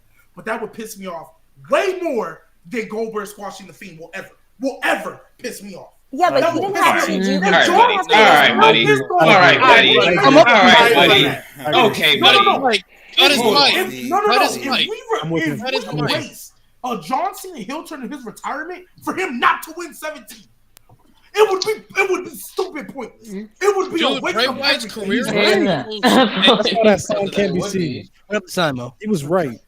Nah, he's right. Put it up, Mo. It's just a right. waste of a heel What's the turn. Fiend and It's a Goldberg? waste of a heel turn. Like, why'd you do It's that? a waste of But a heel turn. Still not worth Goldberg He squashing. doesn't You're need The comparing Rock to blunts to win his blunts, bro. 17 Like, what are title. we? You compare But it's Cena. The But, blunt- hold yeah, on. So but one- No, he said it's worse than one blunt Goldberg is beating the worse than Fiend. one- Relax, one bro. blunt almost cost somebody their you entire are. career. I knew he was What are we gonna doing? piss me off. Relax. okay, so That's like hypothetically, that's like Petty saying that no one's going to be talking about the heel turn in a year from now. That's like that level.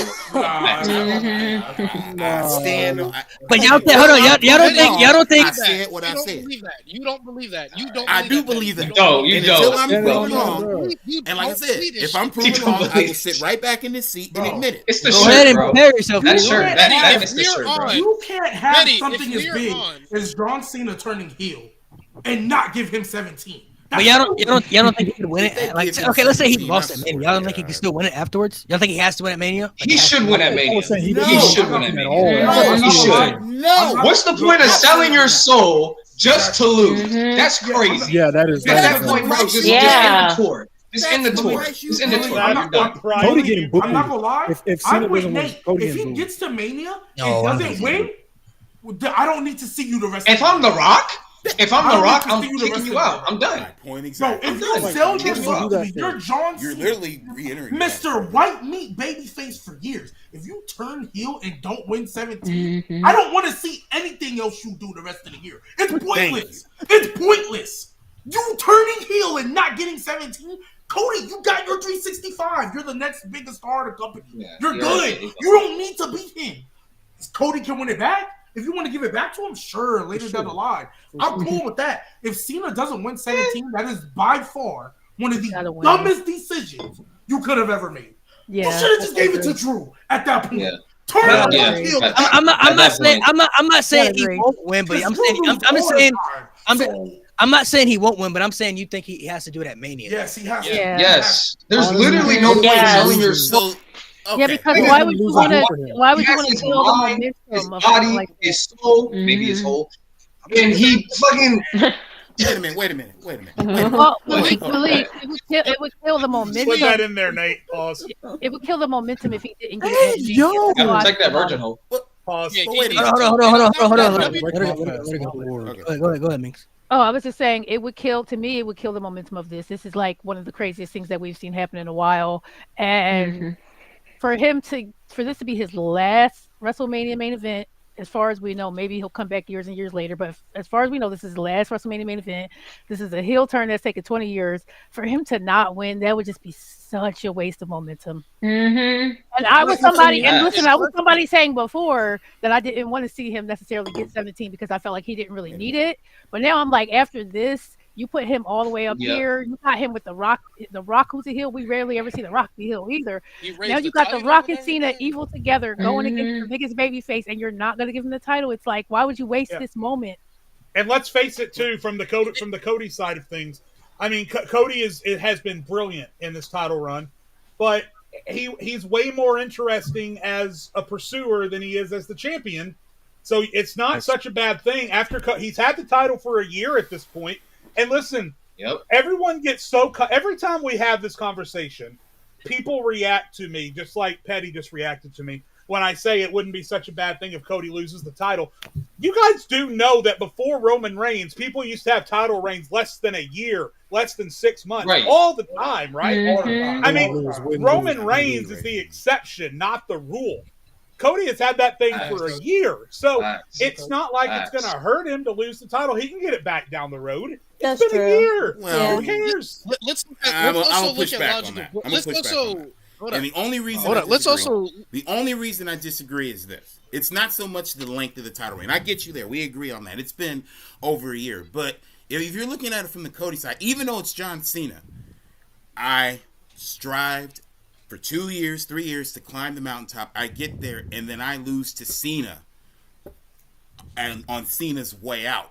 Like, that almost reminds me of how Punk used to lose to all the part-time. That's the only issue I have. That is so different. That's so different. That is lacking so much context. That is so different. No, it's lacking so much context. Cena's on another level, but he's on his way out. When you add it, you have to add context. You have to add context.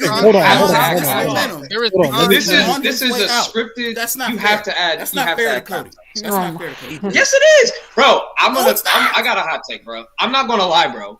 Because y'all say Cody can win it back. He don't got to win it back this year. I'm not gonna lie. He can go the rest of the year and do something. You can give that spot to Braun Breaker if we're being honest at the end of the year.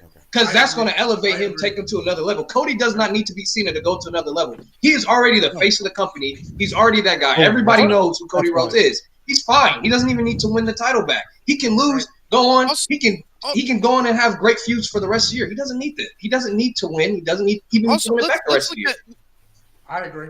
Let's look at logical booking for a second too. WWE is heavily, like, we can see it. They're a recycle ass company when it comes to their world champions. They have one heel champion, one mega babyface champion. You look at the grand scheme of things. Who's the heel world champion? It's Gunther. Who's the white meat babyface? It's Cody. They have set this shit up for a long time because the recycle is going to be Cena being the heel champion and Jey Uso coming in as the white meat babyface world champion. So to anybody wondering if Cody's going to be fine, Cody's going to be fine.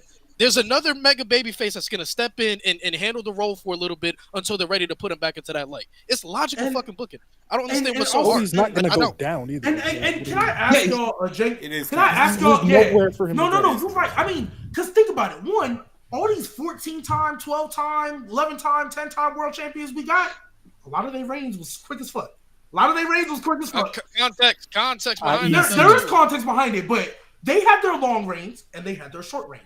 Cody had his long reign. He's good. He is the face of the company. Well, depending on how you feel about Roman Reigns. But he's the baby. He's still one of the faces of the company. He's stomping the WWE flag all through and through. If we look at it, I'm with Nate. He doesn't have to win the title back. I said he could, but he's fine. He doesn't need it. The fact that when he lost to Roman the first time and they still were more behind him ever before, he's good. He's fine. Again, I'm going to ask y'all the question. If John Cena loses at WrestleMania after being the biggest heel in the company at this point with the final boss, do y'all want to see what he does April 22nd? Hell no. At that point, I don't care. Because you know what's going to happen? You know what's going to happen? The Rock is going to Cena, and then we're going to get babyface Cena again versus his replacement. And that's just let's be real. Let's also be real too. None of us are switching up because before the heel turn, we were saying, Cena doesn't need the fucking Big 17.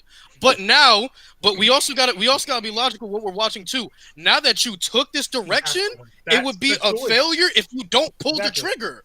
It's not what we want. It's what's most logical. What makes sense. And you're also missing. I was gonna say you're also missing the storytelling that you could tell throughout his reign. Like you just completely erased all the possible opponents he could have from his past and from like the current. Like imagine him and Randy Orton. Randy, like, dude, like you're supposed to be better than me. Like you're a better human than me. I'm supposed to be the one that does all this grimy shit, but you over here selling your soul. Like in like that feud, like a different dynamic, flipping that entire feud on its head, and then him feuding with a young up and comer like a Braun Breaker or anybody else on the roster. You just lose out on all that with this run. I just feel like I feel like him losing ironically does more harm than good on the current roster. Like it's very ironic. It's like he's a part-timer and he's on his way out. But ironically, like if he loses, you just kind of throw away a lot of potential feuds that could really like solidify a lot of people on that roster. And believe it or not, if we really think about it, if Cody just wins, honestly, it low-key does nothing for him. Like, okay, cool, you beat the big heel on the first row. Then what? Like, honestly, it does nothing for Cody. It does nothing for Cody. He's at the ceiling. You can't go up any higher. If anything, his interest might go down a little bit because, well, if you just beat heel Cena with The Rock, yeah, where do you go? Who's gonna beat you honestly, now? honestly, the Super Hogan, Super Cody's, yeah, that's when we get it. That's when we get it. Okay, Cody Hogan. Okay, Cody Hogan. Cody has been put in a rare spot that we haven't seen in a long time. He's just coming off of arguably the greatest story ever told, like being a main focal point of the Bloodline story. That's one of the greatest stories ever told. You have a chance to catapult this guy even further with not only having heel Cena as the guy right now, but also having Cody go on in another insane chase with another elite story. And also proven that he's not a bloodline merchant, mind you. That's the big thing with Cody, right? Cody's a bloodline merchant. You shut down all the bullshit that's been going on with Cody about people criticizing him as a main event guy if you go this route. There's so much upside that can be given to Cody if you just make Cena 17 times. That's it. There's more upside. If he beats him, it's dog shit. It really is. It'll be one of the worst decisions. Straight up. It would be.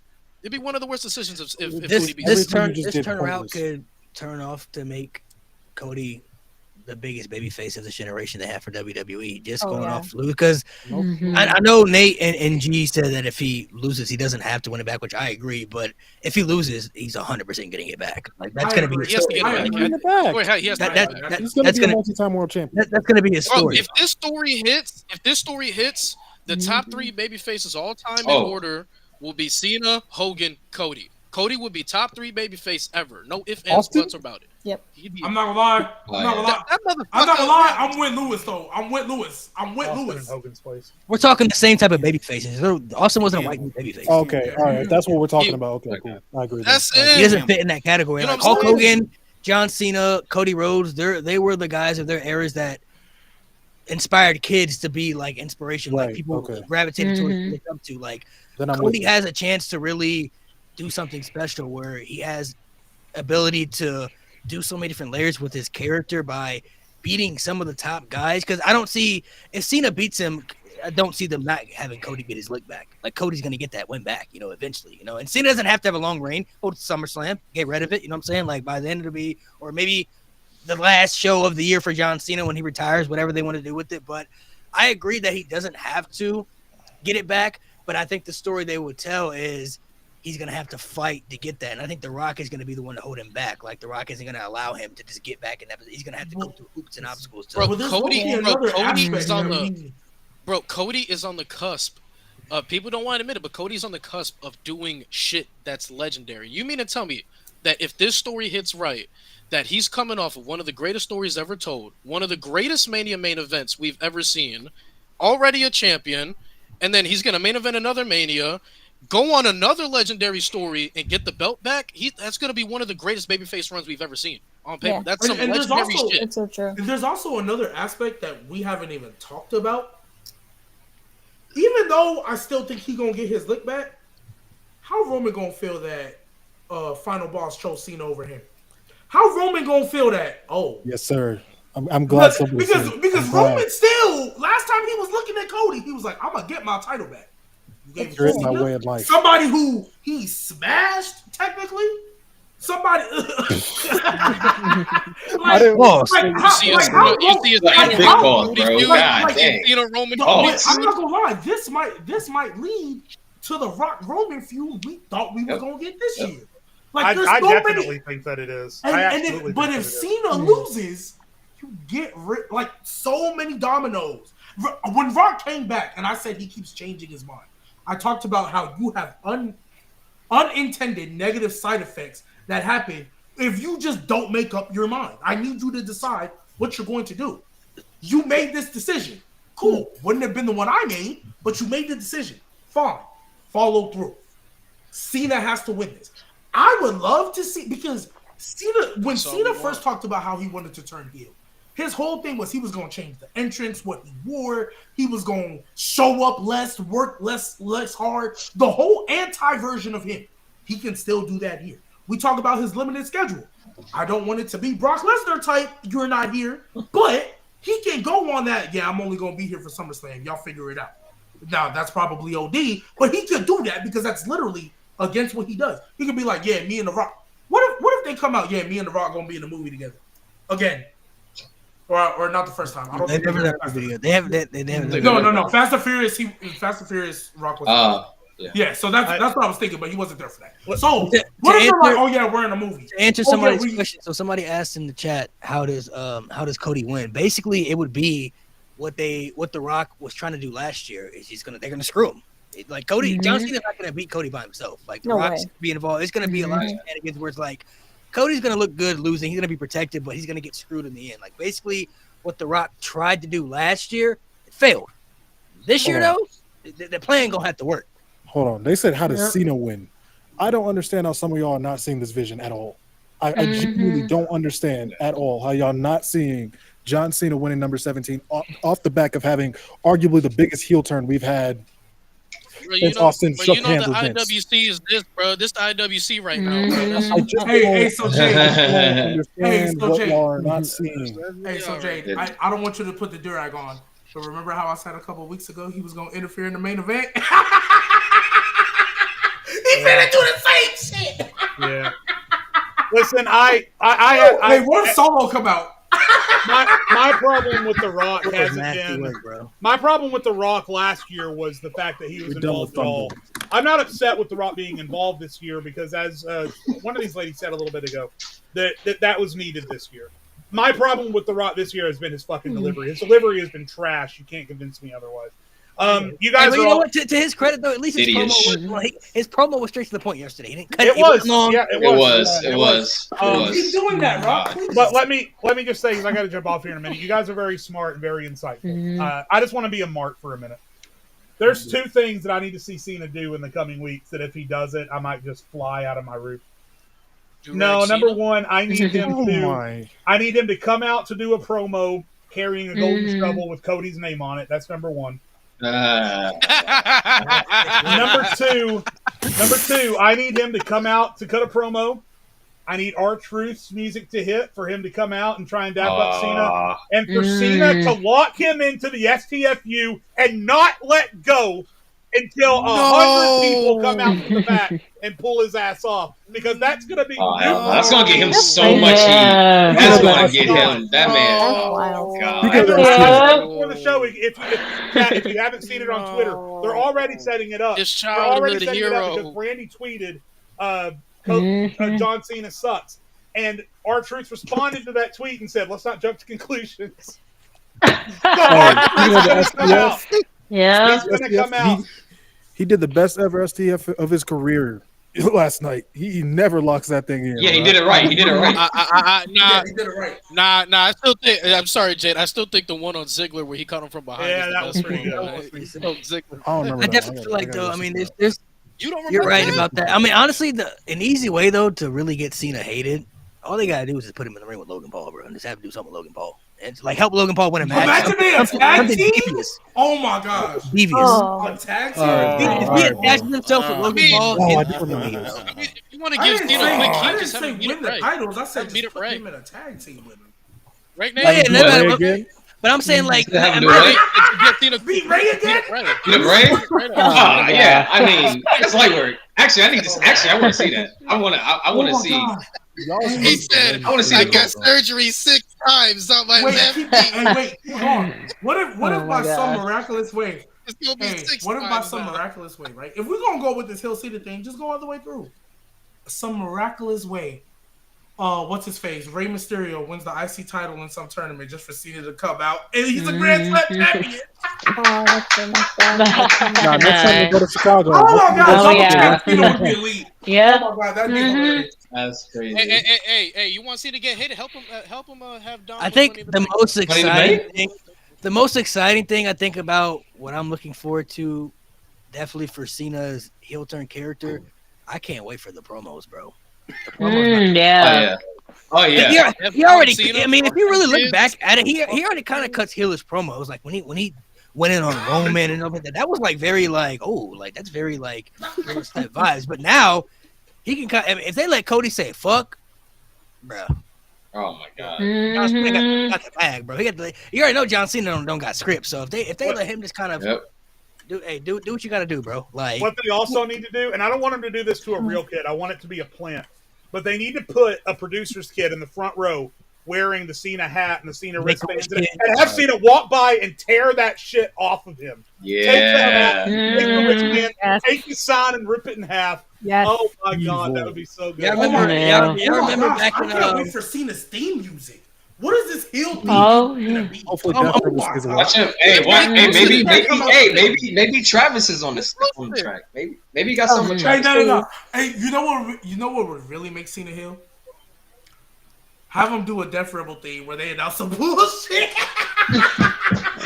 My time is now. My time is now. Oh my God, that would be elite. That would be elite. Heel work, bro. Oh my God, bro. Malik, we can't hear you. Can't hear you. Malik, are you muted? There's a lot of heel aspects they could really do just him open it up. I mean, I remember this is back when he doctored Thugonomics, but they did a segment where he literally pissed on a gravesite when he was feuding with the Undertaker. Imagine if he pissed on a Make-A-Wish Kids t-shirt, just pisses on it, bro, like a Make-A-Wish t-shirt. A Make-A-Wish kid is diabolical. He said a t-shirt, not a kid. Yo. Oh, no, I mean like a Make-A-Wish t-shirt. Like a Make-A-Wish t-shirt. I thought you were going to say like you take the shirt off the kid and you just no, I've seen him always Make-A-Wish, like he got a Make-A-Wish shirt and he just pisses on it, like right in like a damn, bro. I don't think they go that far. With TKO, I think TKO's bro, listen, bro, they let Cody say fuck, bro. They let him drop Okay. You got TKO having someone piss on a Make-A-Wish. I think they're gonna be like, no, we actually that's too far. Okay, let's relax. You can say fuck, but you can't piss on a Make-A-Wish. People say fuck them. I mean, y'all know what Make-A-Wish is, so like someone pissing on that shirt is actually crazy. That'd be crazy work, bro. That'd be crazy work, bro. They're gonna get canceled. They actually TKO. You got to think about the partnership. Yeah, exactly. Yeah, you can't do that.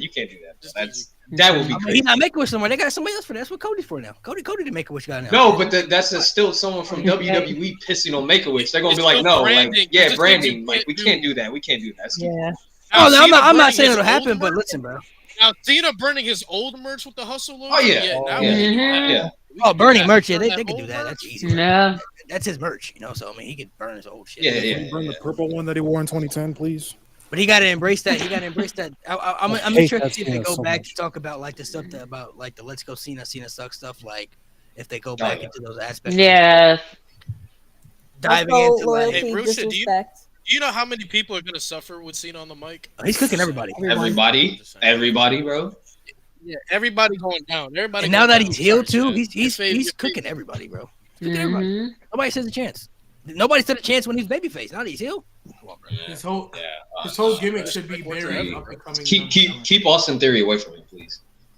Oh, His- Oh, His- shit. Anthony about to be Oh, fake. God. Oh, shit. Golden Theory Golden about to be Shelf fake. idea is really good. I do like the idea of him coming out with the Golden Show, but that's honestly how he should beat Cody. Bring out the golden shovel, hit him over the head, hit him right in the middle of the ring, bro. I'm not gonna lie. His whole gimmick. You would have him beat Cody ass again? That'd be sick. Golden shovel will be. Oh, speaking of Cody, he better not come out with this goody two shoes BS at all. We gotta see. that. I need to see that Bullet Club Cody. I think we're past that with Cody. I think we're past that with Cody because the Kevin Owens feud kind of showed. Yeah. I mean, the whole Kevin Owens feud had people thinking he was finna turn heel at Mania. So I feel like I think we're past that. I think he is gonna come out a little hurt though. I think he is gonna show a little pain. I think he's gonna come back with some crazy intensity. Like he's gonna come back the way Jay just came back. He's gonna come back like enough is enough. Like between KO and now this, I feel like he's gonna come back with like who's coming? Who wants me? Like let's go. Enough. Like come on, let's go. Y'all want the smoke? Let's go. I can see that too. Hey, I'm not gonna lie. If there is another member, I think that new member might cost Cody at WrestleMania. It's gonna be Solo. Wait, someone just said. Honestly, no. You know who it should be? You know who it realistically should be? Who it should be? You always got that one. It should be. It should be Braun Breaker. It should be Braun Breaker. Yeah, Braun should help. Braun should help. He's cooking. Hey, so you saying they're gonna elevate Braun Breaker the way Evolution elevated Batista? Is that what you saying? Yes. Yes. Should be. Yes. Let him cook. That is a good point though. Somebody he definitely should say that. That should be Cena's line, bro. Fuck them kids for sure. That should be. Yeah, for sure. You always got that one segment in the show where it's obvious and you just disagree to disagree. No, bro. All right, you got it. I'm not gonna do it. You got it. Bro, what the fuck? He doesn't want to see Cena anywhere near this world title. He's a hater. I just defended it. You clown. because he's a heel now. I'm hangry. No. Don't You're defending. He want that T-bone. Yeah, he want that T-bone. He ain't getting his eye out today. I eat since 5 a.m., bro. Leave me alone. Man, stressed out, bro. You defending him winning the title now because he's heel. But before this, you did not want to see Cena anywhere near that world title. Did you not? That is not correct. Like, what are you talking about? You wanted to see Cena win the world title. Yes, I've been pitching the storyline. I've been pitching the storyline. Me and Mo said that he doesn't need to main event WrestleMania. That's what we said. That's before the heel turn. I didn't think before the heel turn happened. Like he doesn't need to. But now that he's here, I said get a singles win and then build it to SummerSlam for him to get to number 17. That was my idea before this whole thing happened. Yep. So why are you so upset, hero? Why do I want to see him win? Hey, just because he's your hero, look. Still my hero. Just because he's your hero, don't mean that you always want to see him in spots. You know what I'm saying? That's what I'm saying. I mean, yeah, maybe in 2010 when he was burying the Nexus. Right? Never forget for that. But hey, now he can bury. Now he can intentionally bury the LWO. Oh please! That's fine. They need to be 12. You know what Cena should do? You know what Cena should do? Real talk. Just go to NXT and run through the niggas. Just every other week, just go to NXT and run through the niggas. Oh my god! Just bury them. Oh yeah, except over. I still won't watch it. Oh my god! Imagine he just whoop Trick ass. No, you know what Cena should do? You know what Cena should do? You know what Cena should do? Hey! Now y'all talking nasty. Let me go. Hey, G, I'm gonna up you. Talk to me, Dave. I'm gonna up you with TNA. Run through, have him go to TNA. Run through that roster. TNA roster? Joe Hendry? Get out of here. Bring me an aspirin. Yeah. Bring me an aspirin. The aspirin is crazy. Hey, that's what that TNA roster gonna need after Cena get wow. Alan, what's wrong with you, bro? Hey, Malik, you want to talk about pissing on things? Have John Cena piss on the TNA logo. How about that? Oh my god! Or bury Joe Hendry? Yeah, please.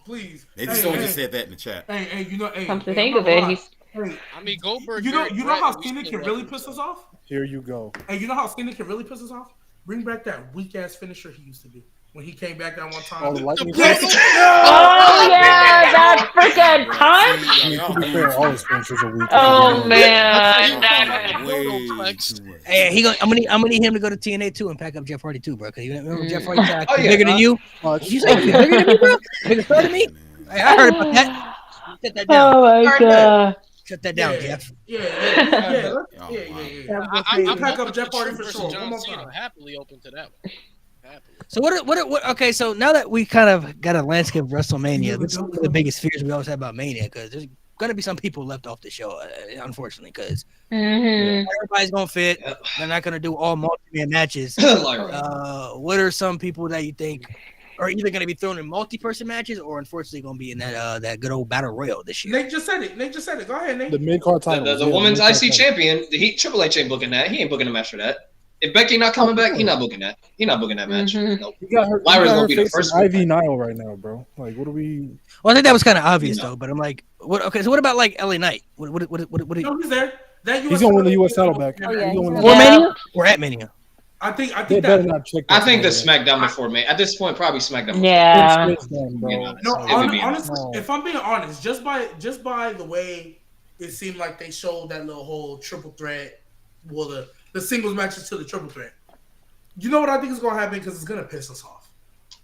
I think Shinsuke is going to win by disqualification or some BS, and then we're going to get the build that we got for the IC title when Daniel Bryan won it, and all these people are going to start riding for it. Boom, ladder match.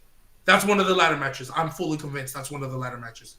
Because Big Jim, I think with the story they've been telling, I think they want to get him on the card. I think Jacob fought too. I mean, now if you put him in the match, he better win. But I think Jacob fought too. You don't think he's facing Solo? That's what I was about to say. I think if they don't put him in the match, he's facing Solo. But if you put him in the ladder match, sorry, Big Jim, Jacob need to win that match. So for that, Santa, Andrade, Mello, I think all them dudes is going in that ladder match. That's what I think.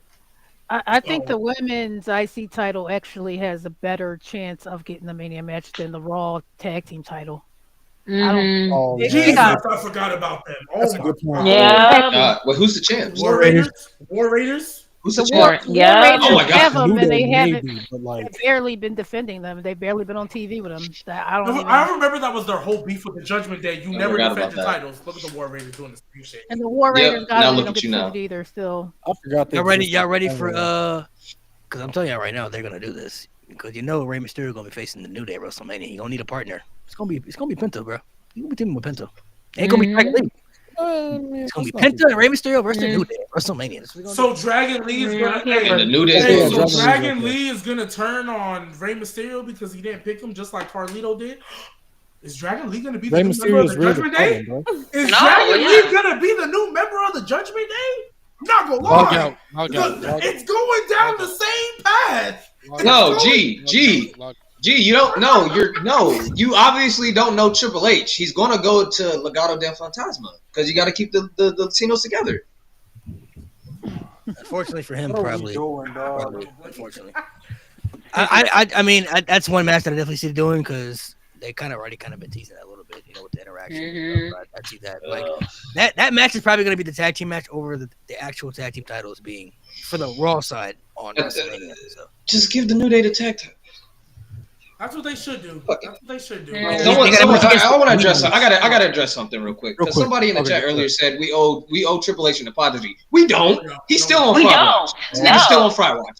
He's still on Fry Watch. He just did his job. What? He did one good thing. He's still on Fry Watch. And he only did it Somebody said we gotta own my vehicle. He only did it because I handed him the script. That's why. Hold on. Someone said y'all want the champions to defend their titles every week. No, that's not what we said. We're saying the reign is forgettable. The tag title, we forgot they existed, bro. It's not about defending.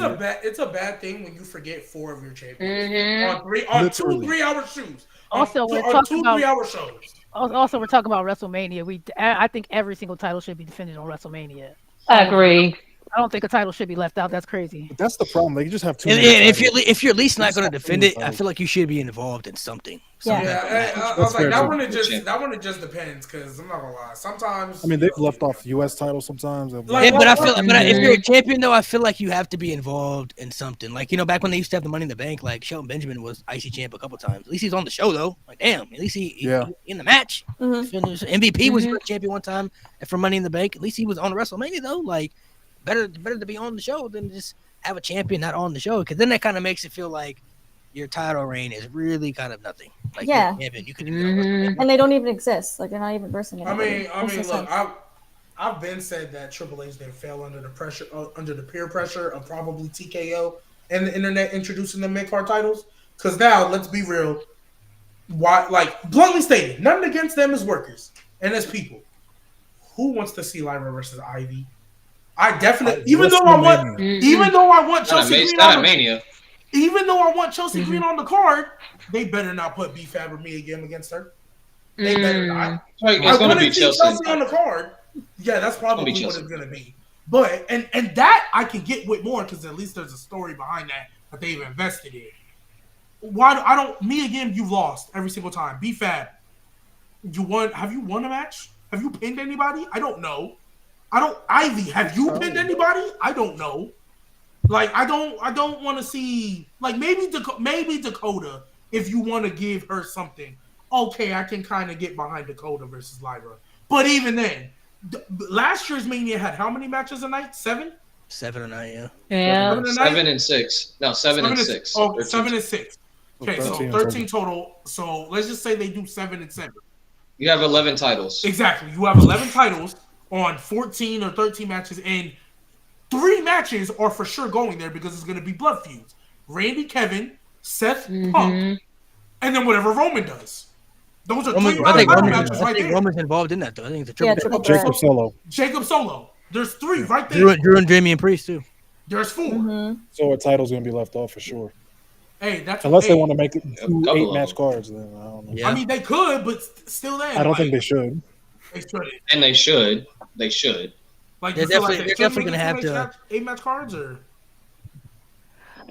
2 8-match cards. That's how it should be. That's 16 total. That's 5 rivalry matches. That's how it should be, but this how WWE books these short cards. I mean, I don't know if they're going to do that this year. I think the because they got all these damn ads. They got before last had 14, so it wouldn't be the worst.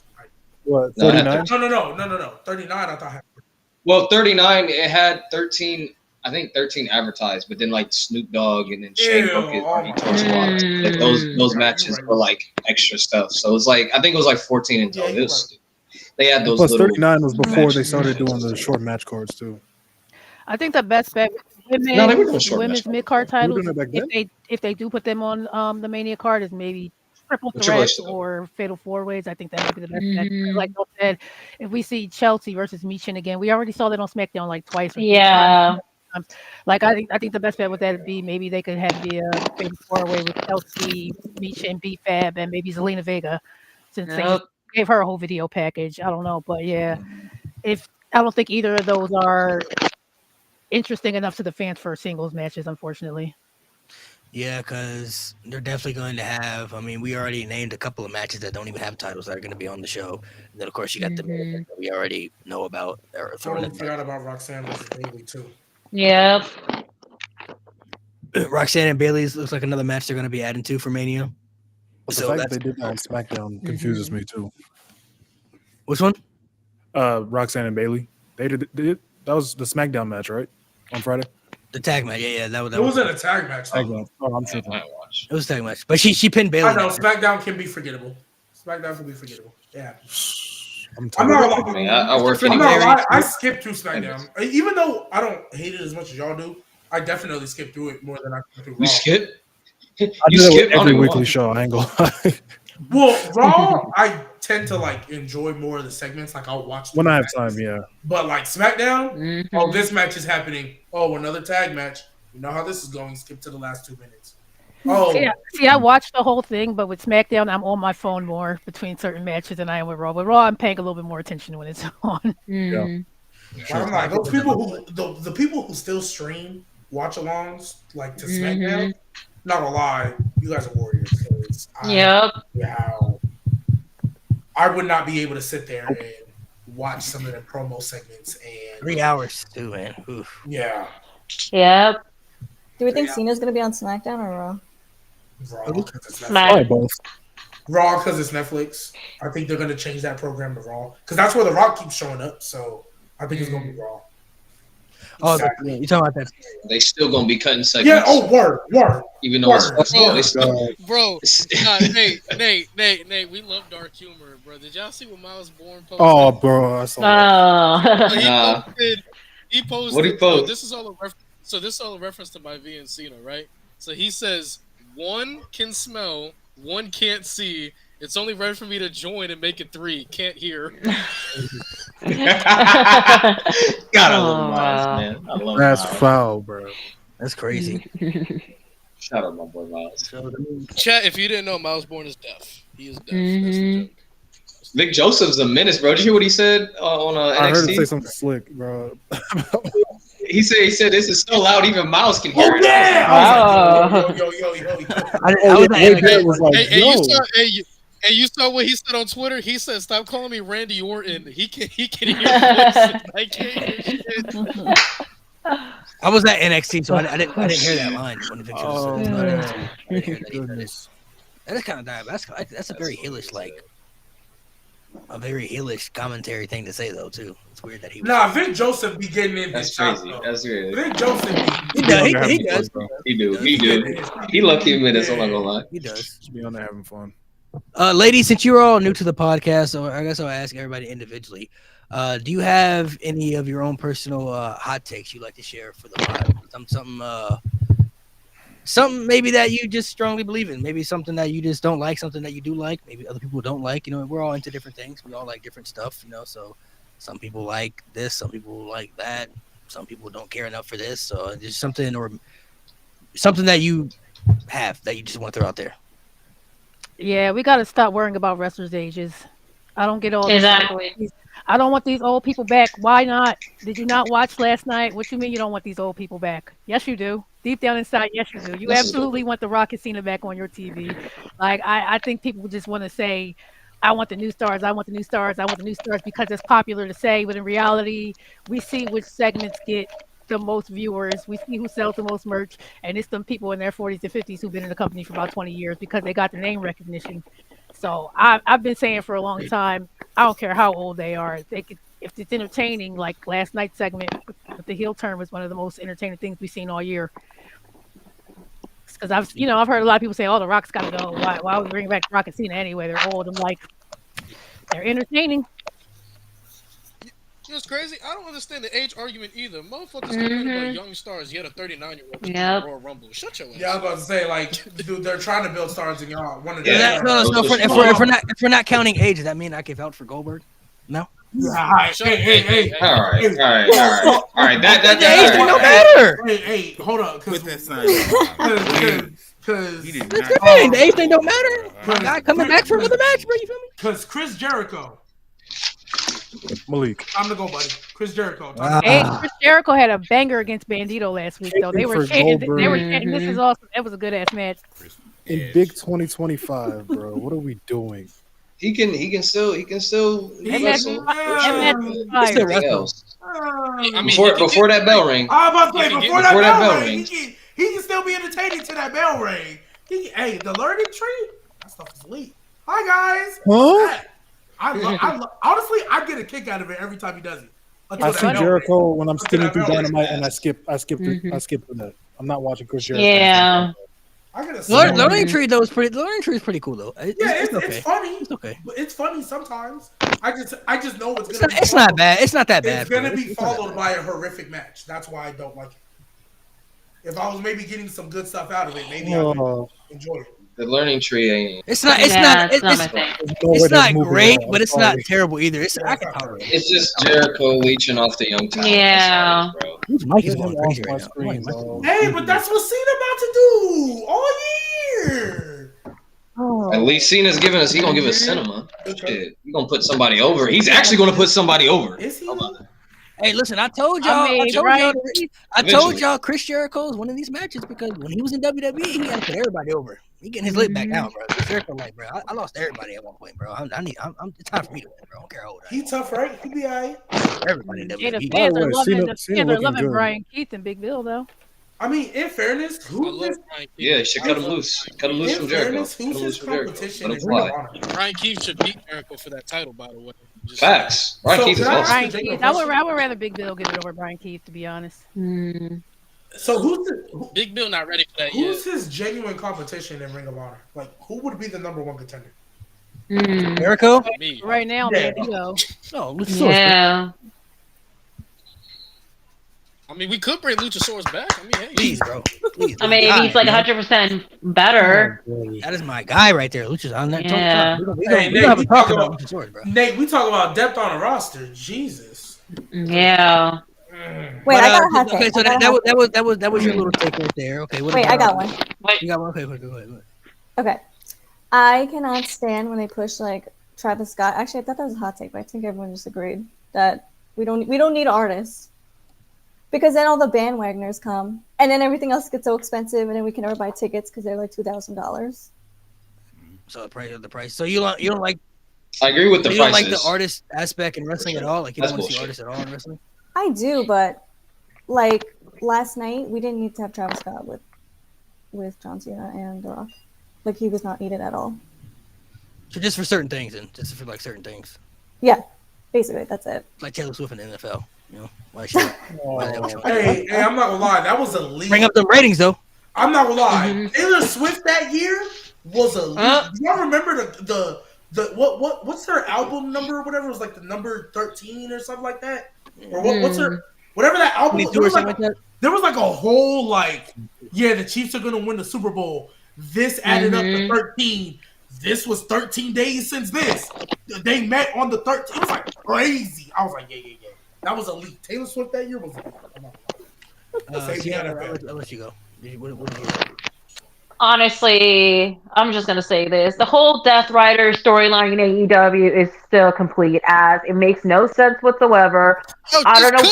Bro. I mean, I'm not feeling it at all. The only thing I would say about AEW that is the only thing that is good is the whole Kenny Omega, Will Ospreay, and the Don Callis family storyline, and also Hurt Business. That's like the best thing that are currently going on in AEW. You don't like the Death Riders? You don't like the Death Riders? Bro, Cope got to spear everybody, bro. Yo, how long has it been? Because it's only been like a month this going on, right? Don't even try to cape for that, bro. Bags, bro. Okay, so can I add? It's been way more than a month. Yeah, I was about to say this has been going on forever now. No, it's been I genuinely want to ask you what, because I don't disagree with you. I just want to know what about it do you not like about this Deathline storyline? It drags, bro. Very dragged. Shout out to my boy Johnny. I watched a video on this, and he pointed out perfectly. It does not bleed into the other stories. It does not have the effect on AEW that it should. You look at the Bloodline, there's a trickle effect for the Bloodline. It affected so many stories. Hell, Cena's heel turn is probably a result of the Bloodline if you really want to break it down.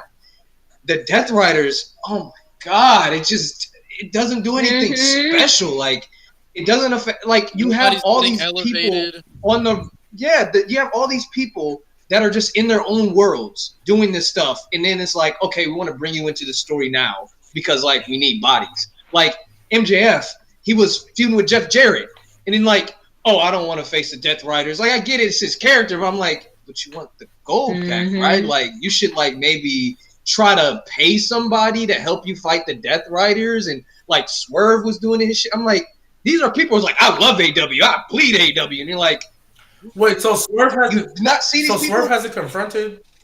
I don't know. I haven't watched AW in a month, bro. Well, the last thing I watched, Swerve and Ricochet are in a number one contendership match. Okay, so it changed to a number one contender because that's the last. Now Ricochet, I think Ricochet does get unnecessary. Ricochet's good. Can I tell y'all? Remember, I was one of the people up here that said Ricochet was going to do better in AEW than WWE. But I think we agree. That's what happened now. But I do remember. Hey, Malik. I do remember you. I do remember you kind of hating on the way they presented him. I was like, nah, brother, this is leading to something bigger. You was hating on that. You was saying like, I was at first it was kind of like it kind of felt like they were going to do the same what WWE was doing, but I'm like, okay, match wise, he's going to do great. No, I saw that shit coming. Like once they threw the toilet paper and I saw. But yeah, once that kind of happened, and then I started seeing a lot of his stuff on social media, and then we came up here and said, I feel like he's like trolling everybody. Like he's doing that on purpose. Like when he's responding to people, or 100%. He's using that a part of it. I feel like he's just using that, but some people just weren't seeing it like as that. They were looking at Ricochet as being annoying, but look, Ricochet doing his thing, bro. I gotta give him respect. And Cena stole that from the culture. Anyway, yeah. So I think Ricochet gets unnecessary hate. I think he's doing great work. But the Death Rider shit, I think he's been doing great. I think if they keep the momentum up he has right now, he's undoubtedly a world champion. Ricochet? Like, he's believable. Yeah, with this current character, he can beat Darby. Now the thing, he's gotten a lot better. He's not beating Moxley. I think He's not. No, that's Darby. That's Darby's spot. I'm not saying he has to be world champion now. No, he's just believable with this. But I'm agreeing with you. I'm just saying, yeah, he can beat Darby because unless I'm drunk, I thought the whole point of this Death Rider was to get Darby over. Unless I'm drunk. It was. That's what I thought. Like Darby ain't been on TV since they dumped him down the stairs. Now, Lewis, with what you're saying, I think Christian is going to cash in on Darby, and then Darby will get it back. I do agree with that. But I thought this whole point was to get Darby as a world champion. Because he's the only, Jungle Boy, but I think he's the only other 4 pill. Oh, wait. Oh, my gosh. None of them have won a world title. Yeah, them niggas sad. Other than MJF. The 4 pillars. MJF. I was about to say, like, other than MJF, none of them have won a world title. All right, so I just looked it up. Apparently, Darby is getting ready. to climb anybody to climb Everest? No. He hasn't done it yet. He got hit by a car. He got hit by a car the first time. Remember? He never did it the first time, right? Oh, and he broke his foot. Yeah, he got hit by a car. I was like, dang, how many times Like I climb this mountain? Yeah. But I do know that's what I was getting ready to say. Like, bro, I could have swore he's about to climb Mount Everest, something like that. I don't think they should wait for Darby. I think they should just give it to Cope. Cope gets the biggest pop out of anybody on the TV. Anybody that shows up. And they give it a Christian right after. You feel me? Yeah, because he gets I still call him Edge. I don't care. I mean, I don't see why they wouldn't. Yeah, I mean, His mama named him Edge. I call him Edge. Stop calling him Hope, man. It is Edge. Just give it. Edge. You can give it to Lashley. I'm not gonna lie. I would much rather take Swerve and Lashley, and this is no disrespect to him, but I would much rather take Swerve and Lashley over Mr. Cole. I can't be like, I can't be like that. Give me Lashley. Oh, I can't do it. I believe Lashley. I believe they're waiting on. It's not even about Cope. I mean, they still call him Adam Copeland. They can just say Adam Copeland. They still call him that. I don't care about the name. He just don't need the title. Yeah, for real. I agree with you, Nate. Yes, he does. Yes, he does. Mo. I think Mo. I will pull up, bro. I will pull up and flash a T-bone in front of your face. And I'm gonna eat it, and I'm gonna. I will flash a T-bone in front of your face right now. G, to your point, you go fast. Hey, like 2025, you know, we got 23 minutes. He's the only person making it interesting. He's the only person making the Death Rider story more interesting than it is. The only person that's making it interesting to watch. That's why. He's the only person believable right right now. Top 10. He could, you know what I'm saying? He can do that. In this But also, G, to your point, I don't think Lashley's going to get involved with the world title until Cedric Alexander goes to AEW. I mean, look, 2025. Can you imagine that? Edge and Cena, world champions, 2 different companies. That's crazy. Oh my God. I don't understand why people. I don't understand why Colt being world champ is a bad thing. No, it's not. He doesn't need it, bro. I think where he's at in AEW, he just needs to have matches and put people on. He doesn't need it, especially when you have other people like Swerve and you have Jay White. You have so many other people. Hell, MJF. I feel like there's Christian Cage. Christian Cage. Obviously, Darby when he gets back. Bobby Lashley, Ricochet. I just feel like there's so many people who just have it. Fucking Wi-Fi stuff. I just feel like when it comes to, I just feel like I'm not saying Edge can never win a world title, but just based on granted, I didn't watch AEW for a minute. I went to my DVR and had to sit through them episodes, and I even watched Collision. So just based on the story and how they said, I don't know why I did that, but I mean, don't get me wrong, that fast forward button was really working until like Tony Storm came on TV and Jay White, or when he was there actually, but. Just based on the way they told this story and the point of it, the only way these Death Riders end is if you give it to Darby Allin. Now, again, Darby Allin don't got to hold it long. Christian Cage can easily cash in on him, and then Darby can get it back. But I don't think anybody else should win this match because the Darby getting his lick back on a non-champion Jon Moxley doesn't feel right. It doesn't like it's anticlimactic. In order for Darby to really he's got to take the most important thing to Jon Moxley, which is that title that he keeps in a briefcase. That's why Tony should have said.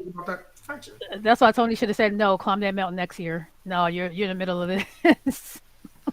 I would have Yeah, said like, if you bro, want to climb the mountain, wait till I after gotta you're drag this champion. shit. What the fuck? Yeah, Yeah. like, what's more important, After- climbing the mountain or the Right. gym? I mean, I guess. Hey, some people. Hopefully, Hey, hopefully you some can people make just it happy back to be safe, bro. there. 'Cause some people don't come back from that, bro. That's a dangerous quest, bro. Climbing Mount Everest ain't no joke, bro. Yeah, You got, it's- you got dead it's- bodies on top of that mountain, bro. Like real talk, that's serious, bro. Mount Everest is no joke, man. I don't know if they made a movie. I can't remember the movie they made. They made a movie about that too. I can't remember the name. There's like 200 to 300 bodies on there still. Yeah, They're all it's still there. like You know what's gonna happen if Cope wins that title? And assuming Christian Gage didn't cash in that night, you know who his first title defense gonna be? Chris Jericho. Nah, all right. Nah. nah. Swerve and Ricochet Hello. got the #1 contender thing going on. Yeah, so chill. So- Ricochet got that Yeah, I Oh, gotta worry dang. Dang. So we ain't I'm got not to gonna worry about that lie. at all. I'm not gonna lie. Swerve is winning that match now, right? it might be Ricochet. Should. Honestly, Honestly, Ricochet Ricochet against Mox- versus John I Moxley mean- is not a dynamic I want to see. I mean, I would bet Swerve, but Yeah. Swerve is gonna win. It should be Swerve. It should be Swerve. Swerve in the It should corner. be. Like he should. Sorry, I had to say it, bro. I was trying not to. All right, look, we're gonna go ahead and head off. I appreciate everybody for coming on. Somebody's mic is going crazy over there. I don't know whose mic that is, but it's been going wild. I hear it too. Blame Mo. Is it Mo's? Bro, Right, Just that's, blame Mo. That always works. I ain't moving at all. that's probably Mo's. He's fidgeting because he doesn't have a stake in the head yet. Bring back the What's up? bubbly. Why Right, y'all bring back the bullying me? A little bit of the bubbly. What's up with the new Classic. studio? Bro, bro, that's so good, bro. Oh my god. That was good. classic, That was bro. good. Classic. He said a little bit of the bubbly. You A want some little bubbly? bit of the bubbly. You want some bubbly? Thing turned into a whole trend too, bro. Just off that little word, man. That Yeah, was Chris Jericho was cooking And at they that have a time. champagne line. do they really have that too? Then so look at that, man. Yeah, I did try their bubbly line. It's pretty alright. So it's not the great, but it's good. Yeah. Money's money, you know. They able to make it work. So, ladies, thank you for coming on the pod. I appreciate it. Yeah, thanks for having Glad us. you guys Thank come you. on and engaged. Thanks for having Alan, me. Appreciate it. I don't know if we're having you back on, brother. Crazy takes, man. Yeah. Crazy. Ratings, God damn it, ratings. But just be prepared to come back and apologize about for being And he's a wrong. Celtics fan, so I And don't know. Hey, apologize to leave me my too. Celtics out of And this. you're You leave Bret my Hart Boston. fan, You leave my too. world champion. Celtics. Apologize Okay, to relax. me. Apologize to me as well. G Baby is right. Hashtag G Baby. Yeah, G That's, Baby I'm- pissed me. that's 2 years in a row. I'm Logistics. telling you, that's 2 years. A broken clock is right twice a day. He's Hey, right. you- Exactly. Mo, when have you ever been right? What am I You usually ever- wrong? Give You me a clock a that bad don't take. tick. You a clock that Yeah. don't tick. Give me a You're bad a Bret take. Hart fan. That alone disqualifies you. That alone disqualifies you. Oh, he's I'm not talking to even a me. Bret Hart fan. Both No, of he's talking. y'all. He's talking to Yeah. Mo. Both of y'all. Both I'm of y'all. not I even was the like, biggest hold Bret up. Hart I was fan. like, whoa. Petty. Yeah, I don't know if Mo's Gee, ever. you Petty- came Petty- for Petty- Finn Balor for months. Yeah, Don't that even is- do I it, don't Lewis. wanna be- Lewis, don't do it. Don't Yeah, do that it, was Lewis. my I guy. know what you're Petty- doing. What Petty, did I I'm do? just I stayed saying, down like, for the you night, know- accepted my bet. Petty, you know 97 Bret Hart overrated. 22 hours. Wait, 97, what? I know No, I'm really still think going to be Bret's talking about tough, the right? Cena Hill turn in 2 and 3 years. I know I am. I don't know about the rest of Yeah, yeah. you. It's better. He's coming back No. on to a podcast. Yeah, I mean, I am. Today is March 2nd. So yeah, March 2nd. Yep. 2026. Let's mark it. You Yep. coming back to go ahead and say I you mean, wrong. you know how I'm many back. heel turns that were probably less than this that we still talk about to this day? That's I'm real. not even over the New Day Hill turn yet. That's still crazy to me. And Yep, they fumbling same. that crazy. Right. And they fumbling that crazy. Yeah, but they fumbled that shit. They fumbled that so They bad. fumbled- I Yep. don't know how you fumble a New Day heel turn. That's I'm so disappointed about how they're doing that. especially because the first time New Days were heels, that was actually like elite. Like, how do you fumble this again? Yep. Like that's Mhm. I think they just need. They had- honestly, they just need the tag. Ah, it doesn't They had matter, does Dom it? level heat, bro, and they just said nah. Yeah. Didn't they lose their first tag? Triple H on Didn't fire. They still got that though, because when they came out on Raw, they cut a promo like during like the commercial segment or stuff like that. They had niggas couldn't talk. Bro. I mean, they gonna get booed, but look, it's just like it's how I felt when the Street Profits first joined Bobby Lashley. The story they were telling was, yeah, you guys need to embrace your aggressive side. You guys are too nice. Your first 6-man tag, you get soloed by Carlito. Let's go. Overturning Carlito. That diminished. Like, I'm sorry, New Day should not be losing to Rey Mysterio off of roll-ups, bro. Like, you should not be Facts. losing to Mike Facts. Cooked. Good. Stem cell and Good. lasers off of roll-ups. Like, you shouldn't be doing Good. this. Like, come on, man. Triple H on Fraud When I- Watch. They're when I gonna get say that. They're I'm gonna get tired that of win back Rey in Mania. Mysterio, They get that win back in Mania. When I say I'm tired No, of they're Rey not, Mysterio, bro. I just jump. Triple H fraud ass That'll ain't be the gonna Raw make before it. Mania or the They Raw get the win after. back in Mania, bro. They already unpacked up the left knee. It's only a matter of time, bro. Only a matter of time. Get the win back in Mania. Bro. Enzo's gonna carry that team. You see what that therapy Rey Mysterio be going through? He gonna be in the ring for the next 10 years, bro. Get high def lasers on that knee, man. No, the stem cells will be good. The stem cells will be good. So we'll be Maybe we'll be that back need next Braun week. We got Strowman. a special debate episode next week that we're gonna be having. So make sure you guys come through for that. Yeah, hold on, Malik, because we gotta explain this, bro. We gotta explain this to the people because this is a big deal. This is actually a major deal. Just for y'all, too, bro. Just for y'all. Just for y'all, because the past few months we've had this debate, this ongoing debate, whether Triple H is a top 10 WWE superstar of all time. He's not, to me. He's not. But these other guys, they disagree.